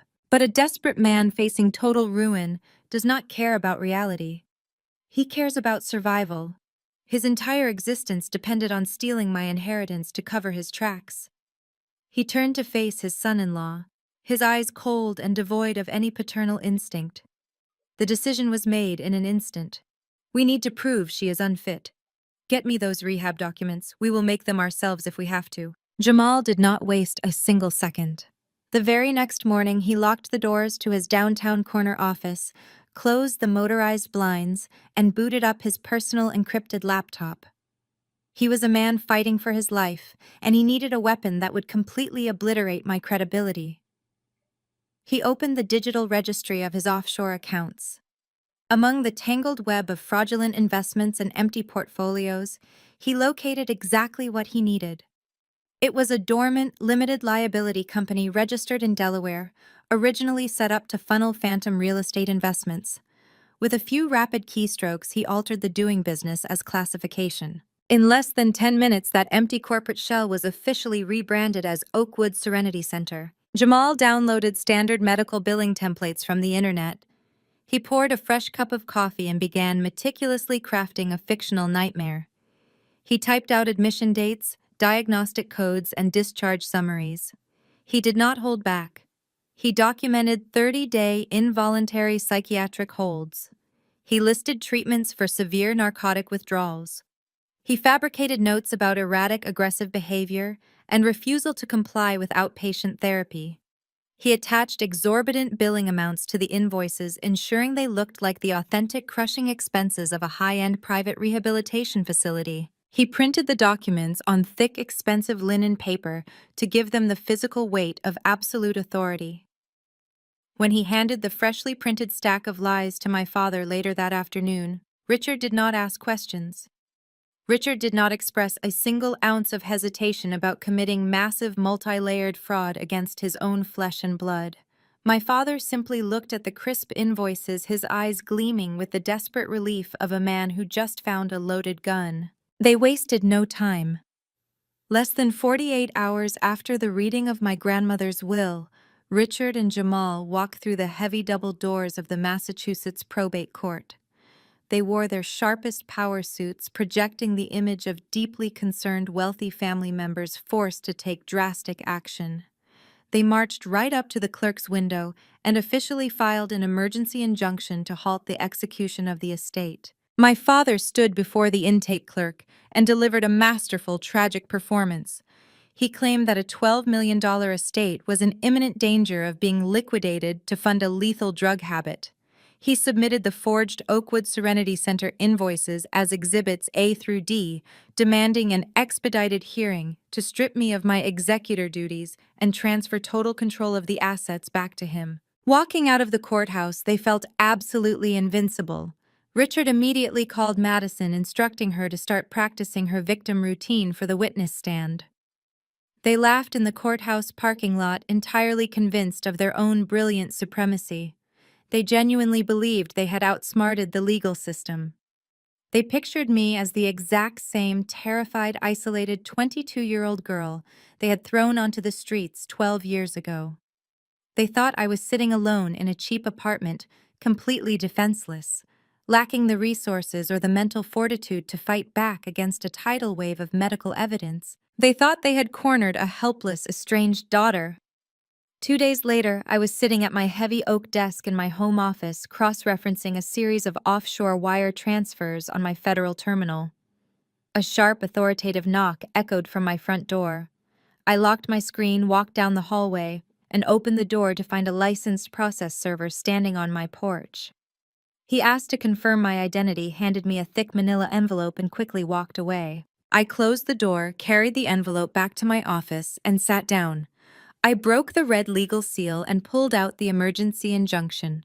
I saw my father's name listed as the plaintiff. I saw the aggressive legal demands to freeze my grandmother's estate. And then I flipped to the attached exhibits. I stared at the heavy linen paper bearing the logo of Oakwood Serenity Center. I read through the fabricated descriptions of my supposed psychotic breaks and narcotic withdrawals. Most people would have felt a sudden suffocating wave of panic. Most people would have immediately called a defense attorney in tears, terrified that a judge might actually believe the lies printed on those pages. I did not feel fear. I felt a deep, profound sense of amusement. I did not just read the medical descriptions, I audited the document. My eyes bypassed the fake diagnostics and locked directly onto the corporate header. I saw the billing address. I saw the routing information listed at the bottom of the invoice for payment processing. Most importantly, I saw the employer identification number printed in tiny, unassuming text in the bottom corner of the page. I turned to my computer, unlocked my federal database terminal, and typed that exact 9-digit number into the search bar. I hit enter. The screen flashed as the algorithm connected the dots. The Delaware Limited Liability Company, posing as Oakwood Serenity Center, was not just a random fake business. It was the exact central node of Jamal's financial laundering network. It was the primary shell corporation he used to funnel money from his new investors to pay off the old ones. The federal task force I contracted with had been hunting for the specific corporate entity holding Jamal's fraudulent assets for 6 months. He had hidden it so well behind layers of digital red tape that we could not definitively tie it to his name. But Jamal, in his infinite arrogance and desperate need to destroy me in probate court, had just printed out the exact location of his criminal empire, signed it, and submitted it into the public legal record. He had handed me the smoking gun on a silver platter. I leaned back in my leather chair. A slow, cold smile spread across my face as I looked at the forged medical bills. My family had tried to forge a blade to cut my throat, but they had just handed me the executioner's sword. I picked up my secure encrypted mobile phone. I dialed a direct line that bypassed standard government switchboards. The line clicked open after a single ring. "Hey, boss. I found the dummy corporation we have been looking for." The harsh fluorescent lights of the Massachusetts probate court brought us right back to the present moment. The heavy air in the room was completely still. I stood in the center aisle, holding the silent, captivated attention of every single person in the gallery. My brief clarification regarding the 12-year-old bank statement had already cracked the foundation of their carefully constructed lie. Now it was time to bring down the entire house. My father Richard was gripping the edge of the plaintiff table. His knuckles were bone white against the dark mahogany wood. He was breathing heavily through his nose, his mind desperately trying to process how the narrative he had controlled for over a decade was suddenly slipping through his fingers. He had walked into this building expecting an effortless slaughter. He expected to easily crush a fragile, estranged daughter. Instead, he was staring at a woman made of absolute stone. My court-appointed attorney, the man who had been sweating through his collar just 20 minutes ago, finally understood the dynamic of the room. He realized I was not a terrified civilian buckling under the weight of fabricated medical bills. He straightened his posture, cleared his throat, and took a formal, highly deliberate step backward. He looked up at the high bench. "Your Honor," my attorney announced, his voice ringing with newfound confidence, "my client will not just be offering a personal rebuttal today. My client will now address the medical evidence submitted by the plaintiff directly as an expert witness." Richard's high-priced attorney shot up from his leather chair as if he had been physically struck by lightning. He slammed his hand flat against the table, his face twisted in absolute outrage. "Objection, Your Honor. This is an absolute mockery of probate procedure." The lawyer shouted, his voice cracking with panicked desperation. "A pro se litigant cannot simply declare herself an expert witness to validate her own defense. The plaintiff has submitted certified medical invoices from a private rehabilitation facility. The defense is employing a ridiculous delay tactic. The woman standing before you is a data entry clerk, not a medical professional, and certainly not a recognized legal authority." Judge Sylvia Crawford did not even blink at the outburst. She raised her hands, silencing the panicked attorney instantly. She turned her piercing gaze back to me. The corners of her mouth tightened in a look of profound intrigue.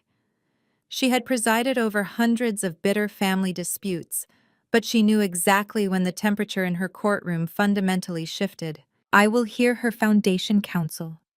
The judge stated, her voice slicing through the tension like a blade. "If she wishes to submit her professional credentials to this court to qualify her testimony regarding these financial documents, I am fully prepared to review them." "Overruled. You may proceed." I did not smile. I did not gloat. I turned on my heel and walked back to my open briefcase resting on the defense table. Every eye in the gallery followed my movements. Madison sat rigid in the second row, her designer tissue crumpled into a tight, useless ball in her fist. Her performance as the grieving sister had entirely evaporated. Next to her, Jamal let out a harsh, dismissive breath, crossing his arms tightly over his broad chest. He was trying desperately to project dominance to maintain the illusion of the untouchable hedge fund manager. But the rapid, involuntary tapping of his expensive leather shoe against the floorboards betrayed his mounting anxiety. He was a fraud, and frauds possess a primal instinct for when they are being hunted. I bypassed the stacks of banking records and reached into a secure, hidden pocket of my briefcase. I pulled out a heavy, dark blue leather identification folio. The seal of the United States government was deeply embossed in gold on the front cover. I turned around and walked down the center aisle, my footsteps echoing an absolute measured rhythm. I stopped at the wooden barrier and handed the folio to the armed bailiff. The bailiff glanced down at the gold seal. His eyebrows shot up in surprise before he quickly turned and placed it directly onto the judge's bench. The silence in the room became thick and suffocating. Richard stared at the blue leather folio, a deep visceral fear finally beginning to fracture his arrogant facade. He looked over his shoulder at Jamal. Jamal swallowed hard, his eyes locked on the judge. The dark, menacing glare he had used to intimidate me in my grandmother's study was gone. They both knew that basic data entry clerks did not carry government-issued identification badges. Judge Crawford flipped the leather folio open. She stared at the laminated credentials for a long, agonizing moment. Her eyes scanned the official department seals, the security holograms, and the federal identification numbers. A sharp, incredibly dangerous smirk briefly touched the corner of her lips. She looked up, completely ignoring Richard and his terrified lawyer. She looked straight at me, a profound, unspoken, mutual respect passing between us. She recognized exactly what kind of predator was standing in her courtroom.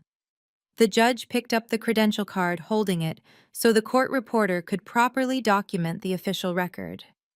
She read the title out loud, her voice ringing with absolute crushing authority across the silent room. Senior Forensic Auditor.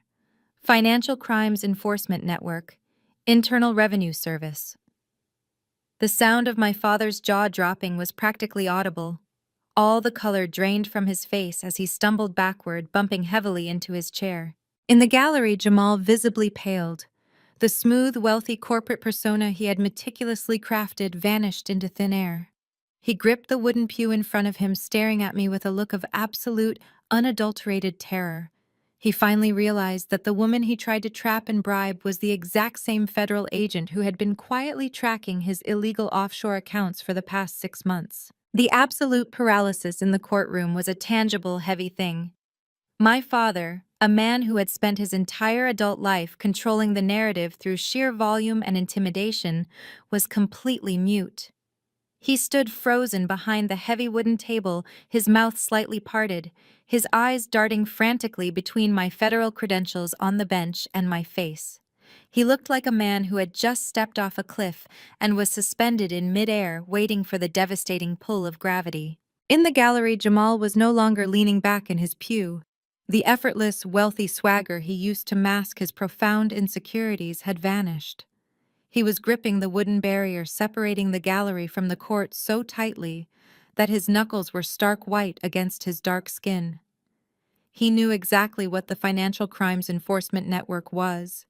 He knew that the people who carried those blue leather folios did not bother with petty domestic disputes.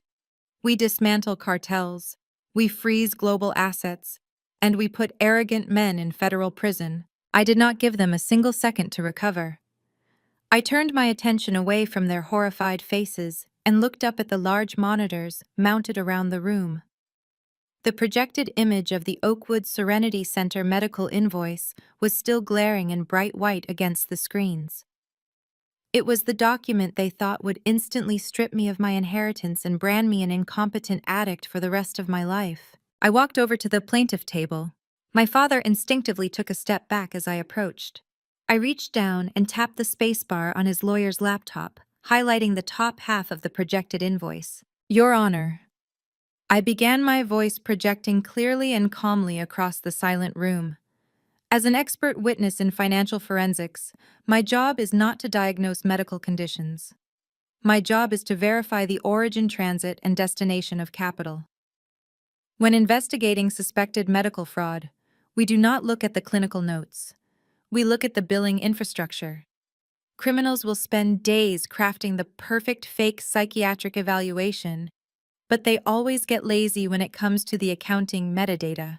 I pointed directly at the top right corner of the projected document. Take a close look at this invoice, I instructed the court.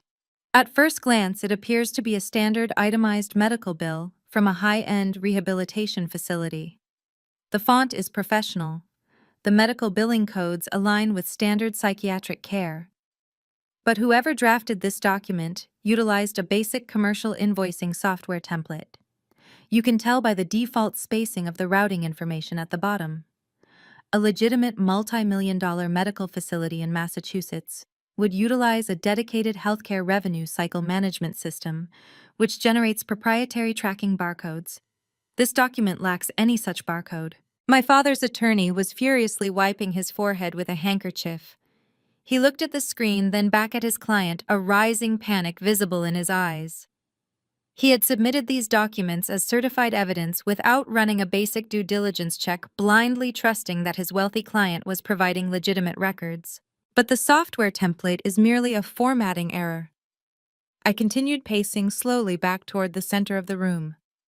The true foundational failure of this document lies in its tax registration. I pointed to a string of 9 digits printed in tiny, unassuming text just beneath the facility's address. Every legally operating business in the United States must register for an employer identification number. It is the digital fingerprint of a company. The EIN listed on this supposedly prestigious Massachusetts medical facility begins with the digits 2 and 0. However, medical facilities registered and operating exclusively within this state are assigned different regional prefixes by the Internal Revenue Service. I paused, letting the weight of the technical failure sink in. I looked directly at Jamal. His chest was heaving. He was staring at the screen with an expression of pure, unadulterated horror. He was a man watching his entire life disintegrate in front of his eyes. A prefix of 20 indicates a corporate entity registered in the state of Delaware, I stated. Delaware is widely known as a corporate tax haven frequently utilized to establish anonymous shell companies and blind limited liability corporations. It is the absolute preferred registration state for individuals looking to hide assets or generate untraceable corporate paper trails. I walked back to my briefcase on the defense table. I reached inside and pulled out a thick spiral-bound document featuring the official seal of the Department of the Treasury. I handed it to the bailiff, who immediately passed it up to Judge Crawford.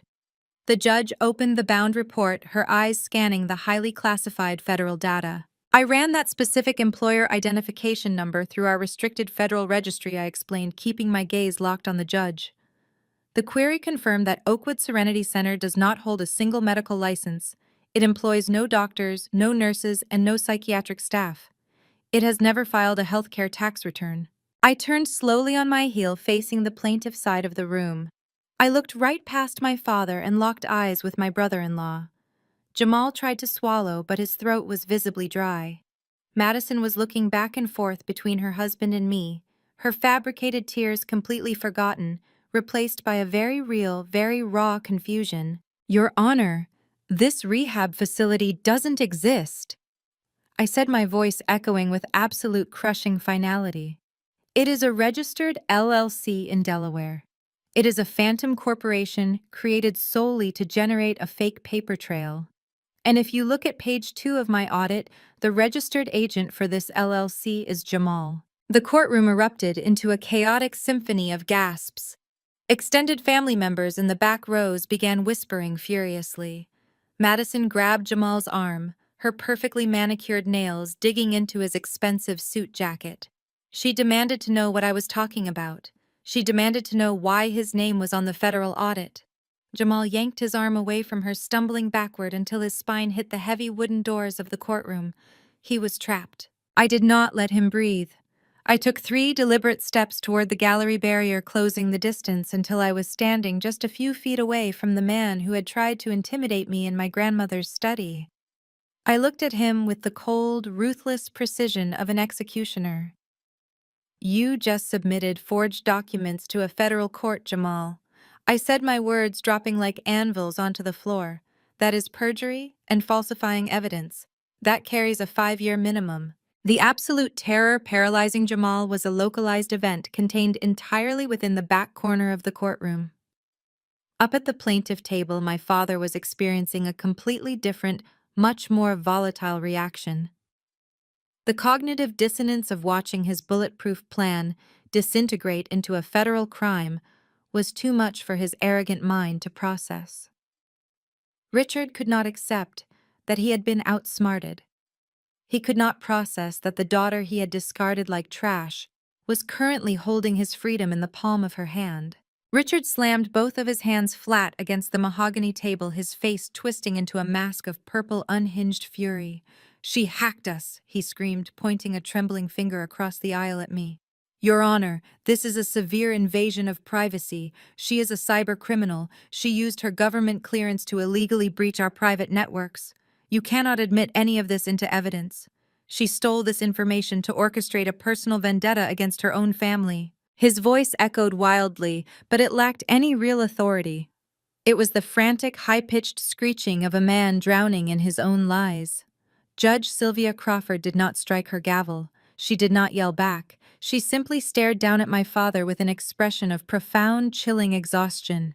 She looked at him the way one looks at a rabid animal that has trapped itself in a snare. I did not raise my voice to match his screaming. I did not even look at him. I simply turned on my heel, walked back to my open leather briefcase, resting on the defense table, and reached inside for the second time. "I do not hack, Richard," I stated, my voice projecting with calm, devastating clarity. "Federal auditors do not need to steal your passwords or break into your personal computers. We issue federal subpoenas. We trace the digital footprint of the money you move through public banking institutions.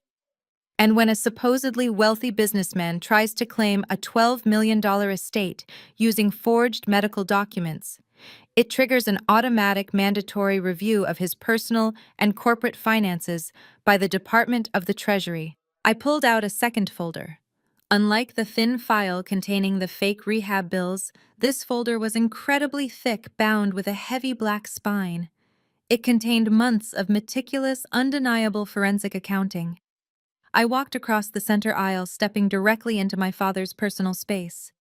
He flinched instinctively, taking a step backward as I dropped the heavy black binder directly onto the plaintiff table right in front of his high-priced attorney. The sound of the binder hitting the wood landed with a heavy, sickening thud. "Let us talk about your business, Dad," I said, looking him dead in the eye. "Let us talk about the real reason you are standing in this courtroom today, throwing your own daughter under the bus."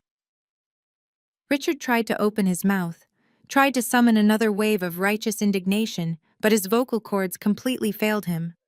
The color drained out of his face, leaving him looking hollow and deeply aged. "You are not fighting for this estate to preserve Grandma's legacy," I continued, my voice stripping away the final layers of his carefully constructed country club facade. "Your manufacturing firm is bleeding capital at a catastrophic rate. You have 3 leveraged mortgages. You maxed out your corporate credit lines 6 months ago. But instead of filing for bankruptcy like a responsible business owner, you decided to maintain your wealthy lifestyle using funds that did not belong to you." A collective gasp swept through the gallery. Extended family members, the same people who had blindly believed his lies about my addiction, were now staring at the back of his head in absolute horror. "You need this $12 million estate because you have been embezzling your employees' 401k pension funds for 3 years," I announced to the silent courtroom. My father gripped the edge of the table, his knees visibly buckling under the weight of the accusation.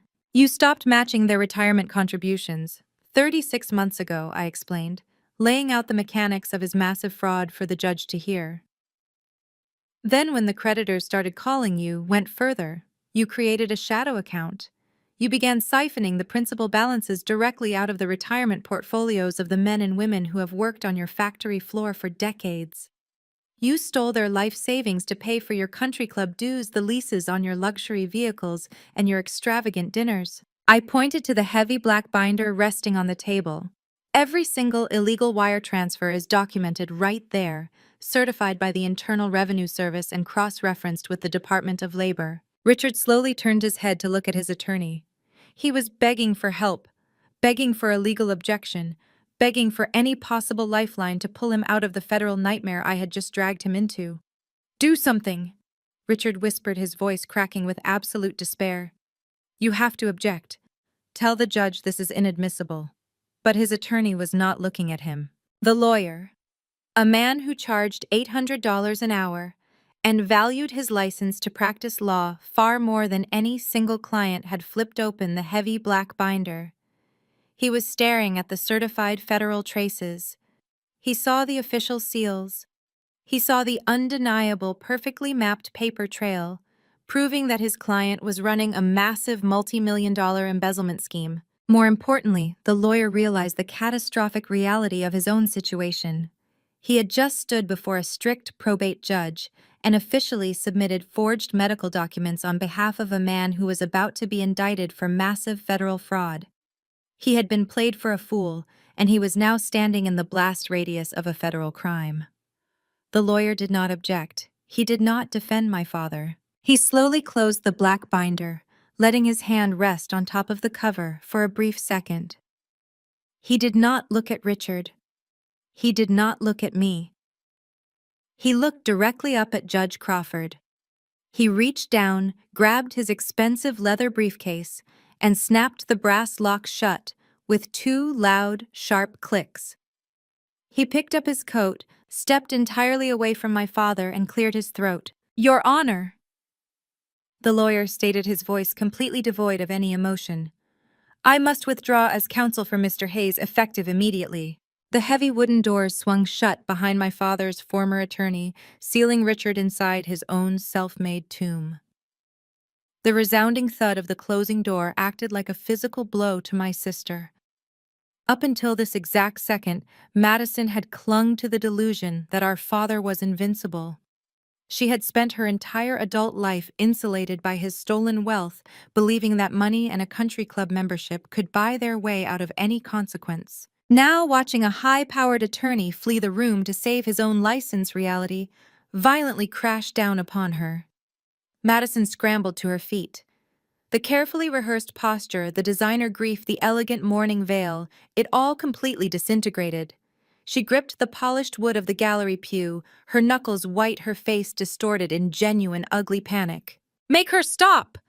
Madison shrieked, her voice cracking as she looked wildly up at the bench. "Your Honor! You have to stop her. She is insane. She is making all of this up to destroy our family. She is a sick, jealous woman." Judge Sylvia Crawford did not strike her gavel. She did not even offer Madison the dignity of a verbal response. The judge simply stared down at my sister with an expression of chilling indifference, letting Madison's hysterical cries echo pointlessly against the marble walls. The absolute silence from the bench was a devastating confirmation. The court was no longer entertaining their lies. While Madison was busy having a public meltdown, her husband was silently calculating his own survival. I kept my eyes locked on the gallery, watching the flawless execution of a coward's retreat. Jamal did not comfort his screaming wife. He did not step forward to defend my father. He realized that the federal audit sitting on the plaintiff table was just the tip of the spear. If I had meticulously tracked Richard's pension embezzlement, Jamal knew with absolute certainty that his own offshore financial networks were completely exposed. He needed to run. He needed to get to his leased Aston Martin drive to the airport and board the first international flight available before the federal indictments dropped. Moving with slow, terrifying stealth, Jamal released his grip on Madison's arm. He slid quietly along the back of the wooden pew, stepping backward into the shadows of the courtroom's rear aisle. He kept his head down, taking careful, measured steps toward the heavy double doors at the back of the room. He was just 5 feet away from the exit. He reached out his hand, trembling slightly as his fingers brushed the cold brass handle. "Bailiff, please ensure the doors remain closed." Judge Crawford's voice cut through the room like a crack of a whip. The command was sharp, absolute, and instantly lethal to Jamal's escape plan. The armed bailiff, who had been watching Jamal's suspicious movements for the past 60 seconds, stepped squarely in front of the double doors. He rested his hand casually on his utility belt and shifted his weight, completely blocking the exit. The loud metallic clack of the deadbolt sliding into place echoed through the silent courtroom. Jamal froze, his hands suspended in midair. The illusion of the untouchable Wall Street titan completely shattered. He slowly turned around, his chest heaving, his dark eyes wide with a primal, suffocating terror. He was trapped in a locked federal courtroom with the exact person who had mapped out his entire criminal existence. I did not offer him a single second to formulate a lie. I turned my back on my hyperventilating sister and my catatonic father. I walked to the defense table one final time.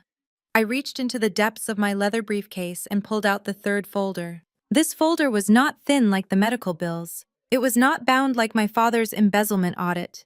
It was a massive, overflowing accordion file, heavily stuffed with hundreds of pages of federal tracking data, offshore wire intercepts, and decrypted client ledgers. I carried it across the room and dropped it onto the table. The sheer weight of the file hit the solid wood with a deafening, conclusive slam. "We are not finished," I announced, turning my body so I was facing Jamal directly. My father was not the only person in this room attempting to use my grandmother's estate as a personal bailout. I looked up at the bench. "Your Honor, the man standing at the back of your courtroom, Jamal Davis, presents himself to the public as a high-yield hedge fund manager. He claims to handle aggressive elite portfolios for a highly exclusive list of private investors. He uses this fabricated prestige to intimidate his family and solicit funds from unsuspecting victims." I placed my hand flat on top of the massive file. "But Jamal's hedge fund has absolutely no investments," I stated, my voice echoing with ruthless precision. "He holds no equities. He holds no municipal bonds. He owns no commercial real estate. It is a classic textbook Ponzi scheme." Jamal opened his mouth, desperately trying to pull oxygen into his lungs, but he was completely paralyzed. Madison stopped crying. She slowly turned around to look at her husband, her face completely drained of color as the words washed over her. "He established a network of phantom limited liability companies in Delaware and the Cayman Islands." I continued outlining the exact architecture of his fraud for the court reporter to document. He targeted local doctors, retired lawyers, and small business owners.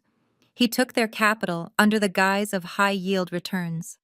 But he never invested a single dime. He simply used the money from his newest investors to pay the fabricated quarterly dividends of his older investors. I took a step towards the center aisle, closing the distance between myself and the man who had tried to physically intimidate me in my grandmother's study. "The rest of the capital was siphoned directly into his personal checking accounts," I said, staring dead into Jamal's panicked eyes. "He used stolen money to lease luxury cars, buy tailored suits, and purchase a fake Daytona Rolex. But the influx of new investors has completely dried up. The fraudulent accounts are entirely drained. And right now there is a hard, undeniable $4 million deficit. Madison let out a quiet, horrified gasp. She stared at Jamal, stepping away from him as if he were suddenly highly contagious. Her entire life of luxury, the country club memberships, the designer dresses, the extravagant vacations, it was all funded by a massive federal crime. She was married to a man who was about to spend the next 2 decades in a federal penitentiary.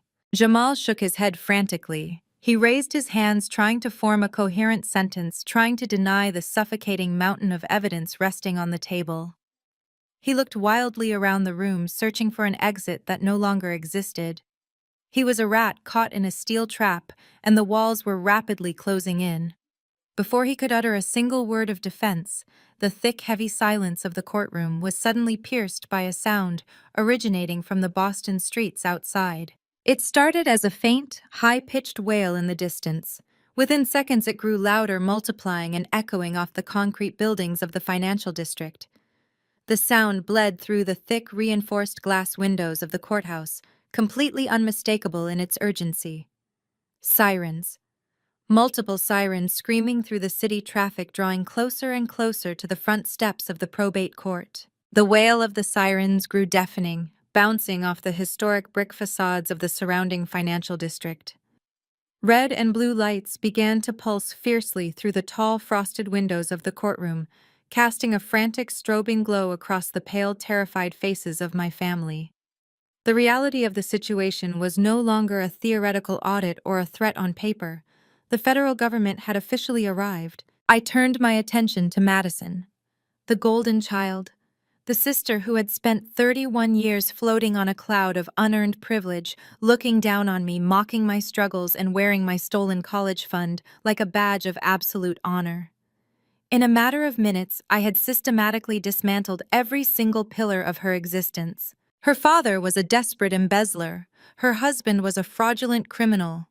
Her entire life of luxury was a complete fabricated lie built on the broken backs of innocent factory workers and deceived investors. The shock gave way to absolute primal humiliation. Madison slowly backed away from the heavy wooden doors. She looked at Jamal, her eyes scanning his expensive tailored suit, the fake gold watch, the polished shoes, and she finally saw the hollow, terrifying void hiding underneath. Her breath came in short, ragged gasps. The country club memberships, the luxury vacations in Europe, the endless shopping sprees, all of it was funded by stolen money. She was not a high society elite married to a financial genius. She was the unwitting accomplice to a massive federal crime syndicate. Madison completely snapped. A high-pitched, agonizing scream tore from her throat as she lunged at Jamal. She did not care about the judge sitting on the bench. She did not care about the armed bailiff standing just a few feet away. She slammed her open hands directly into Jamal's chest, hitting him with a wild, unhinged fury. "You said we were rich," she shrieked, her voice echoing violently in the enclosed, echoing space. "You promised me the summer house. You lied to me. You are nothing but a cheap, pathetic fraud." Jamal staggered backward under the sudden weight of her physical assault, but his sheer panic instantly morphed into vicious, defensive anger. The suave, supportive husband act dissolved completely into thin air. He grabbed Madison by the wrists, his grip punishingly tight, and shoved her backward with a harsh, aggressive thrust. "Get off me!" Jamal roared, his face contorted with absolute rage. "You love the money, Madison. You never once asked where the cash for your designer bags came from as long as the credit cards cleared. Do not stand here and play the innocent victim now. You spent the money just as fast as I could steal it." My father, who had been standing paralyzed behind the plaintiff table, suddenly snapped out of his catatonic state. Seeing Jamal physically push his golden child ignited a frantic, desperate need to deflect the blame away from his own staggering crimes. Richard lunged across the center aisle, pointing a shaking finger directly at Jamal's face. "You dragged my family into this!" Richard yelled, his voice cracking with sheer panic. "You used my business connections to funnel your dirty money. You manipulated my daughter. I will tell the federal agents everything. I will testify against you to the Securities and Exchange Commission to save myself." Jamal let out a harsh, barking laugh, wiping a bead of sweat from his forehead. "You are going to testify against me," Jamal shouted right back, stepping aggressively toward my father, completely abandoning any remaining shred of respect. "You are the one who stole your own employees' pension funds, Richard. You forged medical documents and submitted them to a federal court. You are drowning in debt and looking for a scapegoat. I will hand you over to the feds on a silver platter to cut my own plea deal." I stood silently by the defense table, adjusting the cuffs of my suit jacket.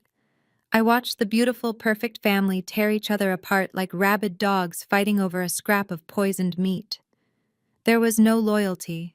There was no unconditional love. There was no familial bond protecting them from the storm.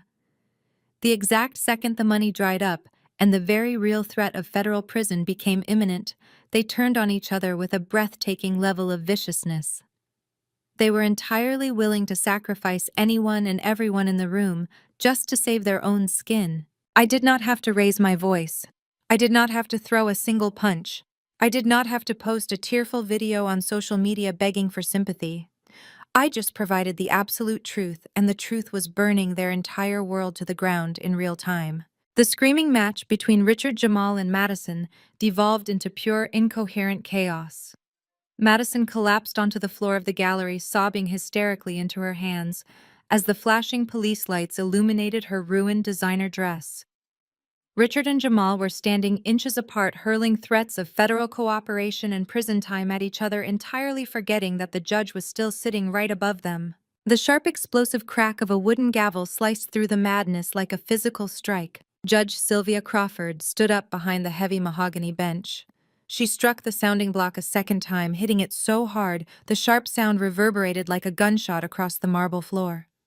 The screaming instantly ceased. Jamal snapped his mouth shut. Richard froze mid-sentence. The room fell into a heavy, terrified silence, broken only by Madison's ragged, gasping sobs and the wailing sirens just outside the courthouse walls. Judge Crawford looked down at the pathetic, broken men standing in her courtroom. Her expression was a mask of absolute, unyielding authority. She pointed her wooden gavel directly at my father and my brother-in-law. "Richard and Jamal, you are ordered to remain in this courtroom." Judge Crawford commanded, her voice carrying the crushing, undeniable weight of the justice system. "The authorities are waiting outside." The heavy double doors at the back of the courtroom swung open with a forceful, commanding thud. The blinding red and blue lights from the emergency vehicles parked directly outside the courthouse spilled into the room, cutting through the stagnant, suffocated air of the gallery. 4 individuals stepped across the threshold, moving with the synchronized, predatory efficiency of people who dismantle lives for a living. They wore crisp, dark windbreakers, bearing the stark, unmistakable yellow lettering of the Federal Bureau of Investigation, accompanied by a senior agent from the Criminal Investigation Division of the Internal Revenue Service. They did not pause to survey the room. They did not wait for an invitation. Judge Sylvia Crawford gave a single firm nod from the bench, giving the federal agents absolute jurisdiction over her courtroom. The lead agent bypassed the gallery entirely, marching straight toward the defense table, where Jamal was still backed against the wooden barrier. Jamal tried to instinctively smooth his silk tie, a pathetic muscle memory attempt to project the authority of a high-net-worth individual. He raised his hands in a placating gesture, plastering a desperate, charming smile onto his sweating face. He actually thought he could talk his way out of a federal indictment. "Agents, there has been some massive misunderstanding here today." Jamal started, his voice shaking as he attempted to utilize his corporate pitch voice. "My financial portfolios are simply undergoing a routine liquidity transition. If we can just step outside and discuss this like rational business professionals, I can easily clarify the accounting discrepancies." The lead federal agent completely ignored the smooth-talking facade. He did not slow his pace. He did not negotiate. He reached to his utility belt, drew a pair of heavy steel handcuffs, and grabbed Jamal by the left wrist. Jamal Davis, the agent, stated, his voice ringing with absolute, uncompromising authority. "You are under arrest for federal wire fraud, securities fraud, and perjury before a court of law. You have the right to remain silent." The metallic, heavy snap of the handcuffs closing around Jamal's wrists echoed loudly across the marble floor. the cold steel pressed directly against the fake gold Daytona Rolex he was wearing. The sheer humiliation of the moment was absolute.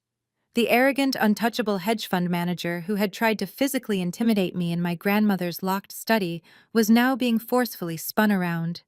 His hands secured tightly behind his back, stripped of every single ounce of his fabricated power. While two agents escorted a pale, silent Jamal out of the courtroom, the remaining two agents flanked the plaintiff table. My father was hyperventilating. His chest heaved erratically beneath his custom navy suit. He looked wildly around the room for his attorney, completely forgetting that his high-priced legal counsel had already sprinted out of the building to save his own license. Richard Hayes, the IRS criminal investigator, said, stepping directly into my father's personal space.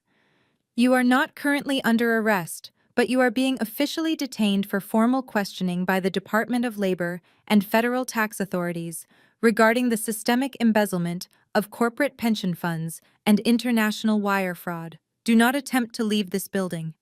The last remaining pillar of my father's ego completely shattered. The wealthy, untouchable country club patriarch died in that exact second. Richard looked up at Judge Crawford, but the judge was already organizing her paperwork, her face a mask of absolute indifference to his plight. She had no sympathy for men who stole from their own employees. Then Richard looked across the center aisle. He looked at me. The man who had spent the last 12 years telling his high society friends that I was a worthless, drug-addicted failure suddenly realized that I was the only person left in the room who held any actual power. He realized that the daughter he had thrown onto the freezing streets with nothing but a garbage bag of clothes was now a senior federal auditor and the sole executor of a $12 million empire. Richard did not walk across the center aisle. He stumbled. His legs simply gave out beneath him, buckling under the crushing weight of his impending federal prison sentence. He collapsed onto the hard, cold marble floor directly at my feet. He fell to his knees, dropping his head in total pathetic submission. He reached out with trembling, profusely sweating hands and physically grabbed the immaculate fabric of my tailored charcoal skirt. He clung to me like a drowning man clinging to the side of a life raft. "Blair, please," my father begged. His voice was a high-pitched, agonizing whine that sounded absolutely nothing like the roaring, furious man who had slammed his fist on the table just an hour ago. "I am your father. You cannot let them take me away. Tell them it is a mistake. Tell them it is a family misunderstanding. We can share the estate, Blair. We can split the $12 million. I will give you whatever you want. Just tell them to stop the investigation." Before I could even process the breathtaking audacity of him offering to share an estate, that he legally had absolutely no claim to, another voice joined the pathetic chorus. From the floor of the gallery, Madison crawled desperately toward the wooden barrier dividing us. Her pristine high society image was completely destroyed. Thick black rivers of mascara ran down her cheeks, staining her expensive designer dress. She gripped the wooden slats of the barrier, her knuckles white, her face twisted in pure, unadulterated terror. She had just watched the federal government place her husband in handcuffs. She knew all of her bank accounts, her credit cards, and her assets were about to be frozen by the Department of Justice. Blair Madison sobbed, her voice cracking as she reached a shaking hand through the wooden barrier toward me. "He lied to me. Jamal took everything we had. I do not have a single dollar to my name. They are going to take my house. They are going to take my car. Please, Blair, you have $12 million now. Just give me enough cash to hire a high-profile divorce lawyer. I am your sister. You have to help me. You cannot leave me with nothing." I stood perfectly still in the center of the courtroom. The air around me felt incredibly clear, crisp, and entirely devoid of any emotional static. I looked down at the two people sobbing at my feet. I looked at the father who stole my $40,000 college fund to pay for country club catering, leaving me to sleep in a transit station utility closet.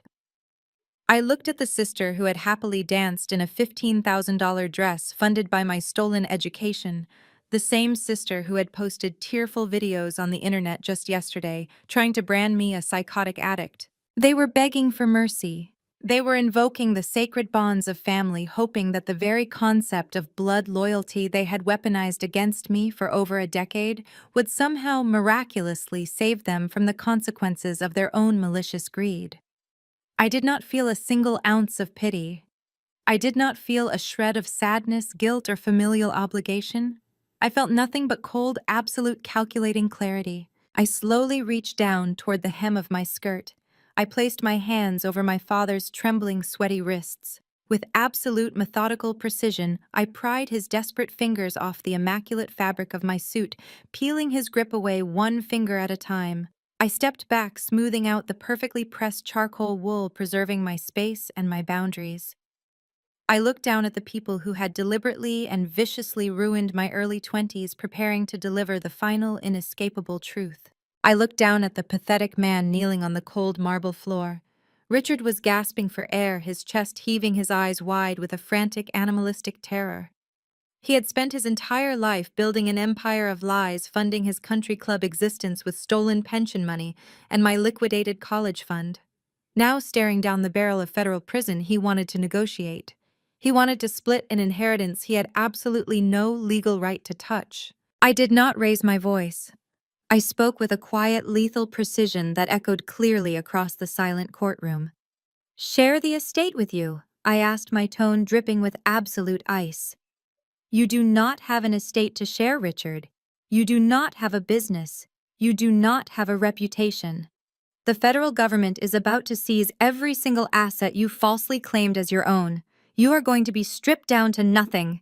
He opened his mouth to beg again, but I cut him off instantly. 12 years ago, you stood in your lavish living room and put on a magnificent performance, I reminded him, forcing him to confront the exact moment he sealed his own fate.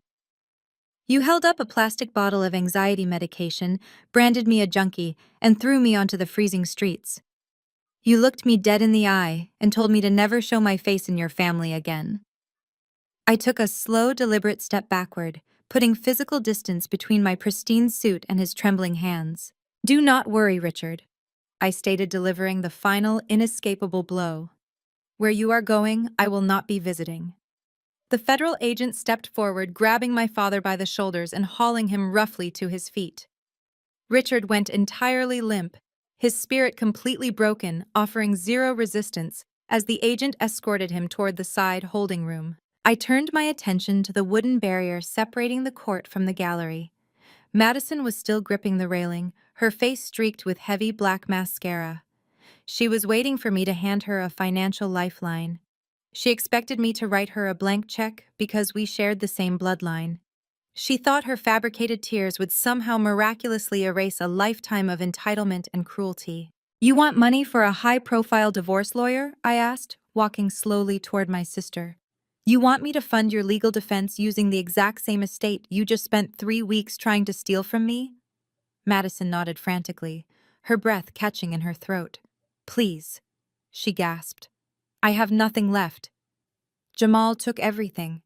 I do not even have a way to pay the mortgage on my house next month."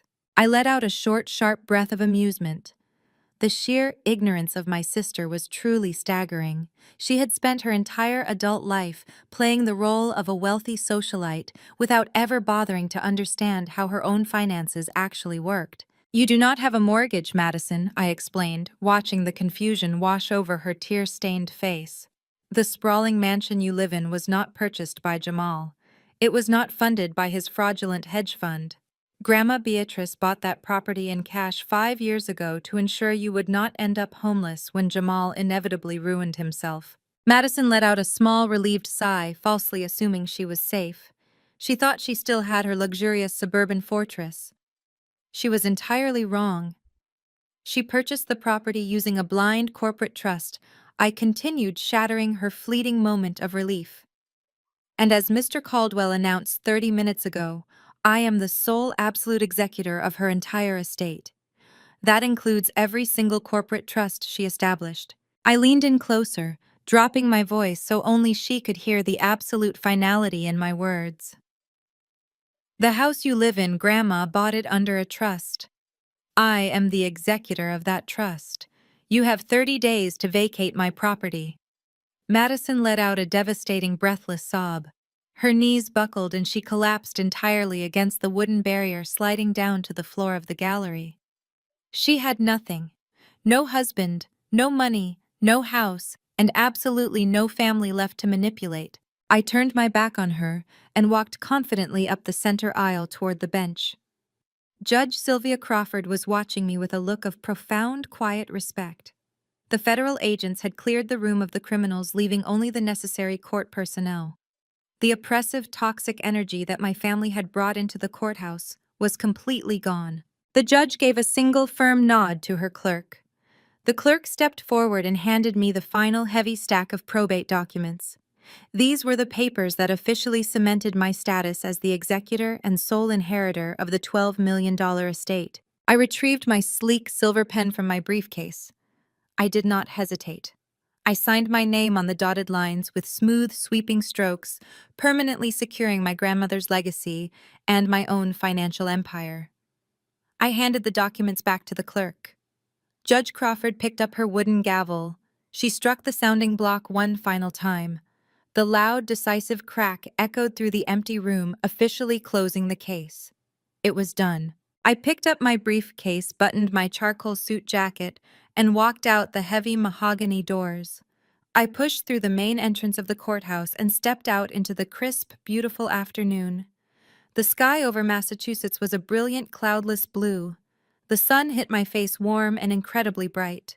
The plaza steps were absolute chaos.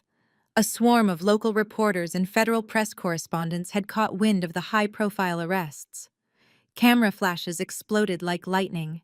Journalists shouted questions, pushing their microphones forward as heavily armed federal agents marched Jamal and Richard down the stone steps. I stood at the top of the stairs watching the two men who had tried to destroy my life, being forcefully shoved into the back of heavily armored black federal SUVs.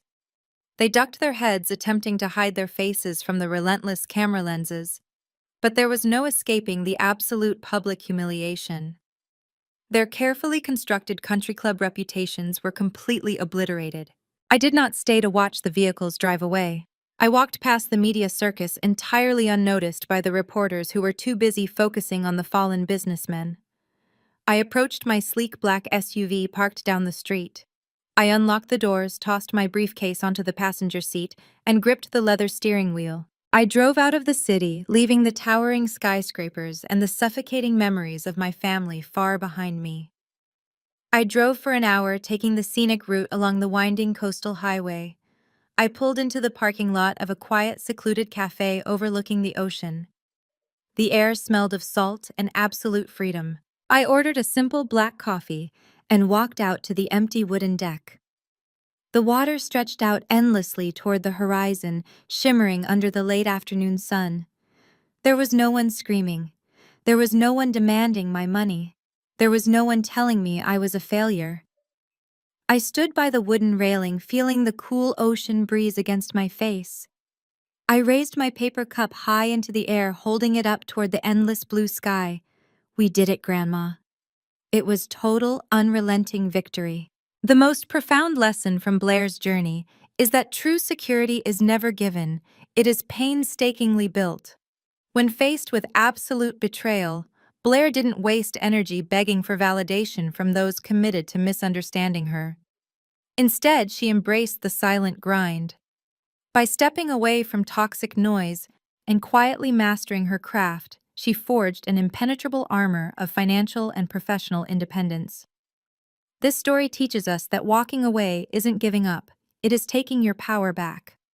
Unrelenting success is the ultimate justice. Have you ever had to walk away to find your own strength? Share your experience in the comments below.